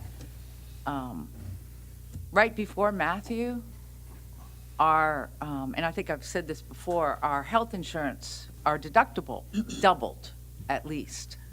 And I remember my husband coming home and he felt so defeated because it went up to like 6,000, 7,000. It was huge. compared to what we were paying because of Obamacare. Then, this past year, just this year, when he filed his taxes because of the tax cuts that we had federally, he was real pleased. You know, it really showed up, and it showed up all year in his paycheck, and showed up in our returns and everything. And I did hear somewhere that it was, I think at the state level or something, it's like, well, if people are getting that tax cut, well, we'll just take more here. And I'm hoping that it doesn't come down to this level. I have here, another thing I wanted to say too is that I agree with everybody here. Nobody's questioning, you know, my children went to school a long time ago. They went to school half a day. Actually, in New Hampshire, we couldn't afford we couldn't afford kindergarten at all, so my husband and I actually paid for our children's kindergarten because they stayed within their budget. But, you know, it's different times. And nobody objects to them having all day, especially when you have so many schools that do already. But like they said, the money's already there. In New Hampshire, at a town meeting, somebody brought up he had a town meeting.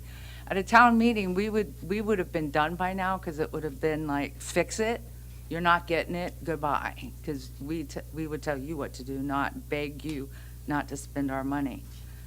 I have here that the average wage in Virginia Beach is $804 a week. This is information that was given to me that I saw. I don't know if that includes the military or not. If it does include military, I think that scale's kind of different than the average worker, because it seems actually a bit. There's a ton of stores closing. We had private partnerships that went bad. I just have a whole list of stores that have closed. Bitcoin filed Chapter 11. That just kind of tells me that the economy, that people don't have money here to spend, like everybody seems to think. So I'm against raising our taxes. For the rest of my life, I will be against raising taxes. Thank you very much. Thank you. Mary Meehan. And then Andrew Jackson. Welcome. Good evening, Mayor Dyer and members of the City Council. My name is Mary, and I'm here to discuss a priority that has been pushed aside, and it's called the stormwater issue. If stormwater is our #1 priority, why is the city manager saying we need to raise taxes and fees to pay for it? Shouldn't it be funded first and other non-priority projects dropped from the budget? Economic Development and Tourism section of the CIP total funding for this budget is $101.2 million, while stormwater CIP totals $55 million. So something is wrong with your priorities. Please vote no on the city manager's budget and yes to the Moss Abbott People's budget. Thank you. Thank you. Andrew Jackson.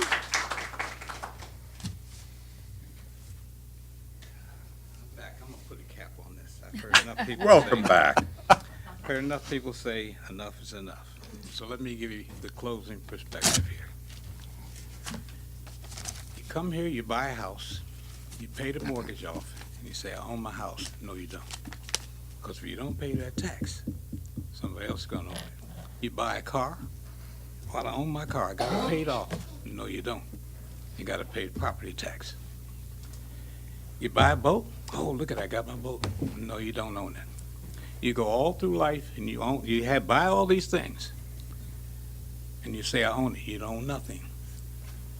It's owned by the taxes. Somewhere in this picture, we got to say this got to stop. Because even when you die, I leave my property here. Yeah, I don't have to pay taxes anymore. The people you left it to are going to pay the taxes. So somewhere we got to look at taxes as a permanent liability on the citizen. And we need to at least try to keep that liability at a low point. I've seen this city grow, and it's a good thing. But some of the things I've seen it grow with, and how it grew and the funds that went to it, it's not right. Somewhere in this picture, maybe you ought to do what you do at home. Sit down at the kitchen table and get a budget that you can live with. Do the same thing with the budget that you expect us to live with. Sit down at your council kitchen table. Do a budget that we, the citizens, can live with. That's a simple request. Thank you. Thank you very much. All the speakers. Bless you. Folks, I just want to thank you all for staying, participating. Thank you all very much. We are adjourned.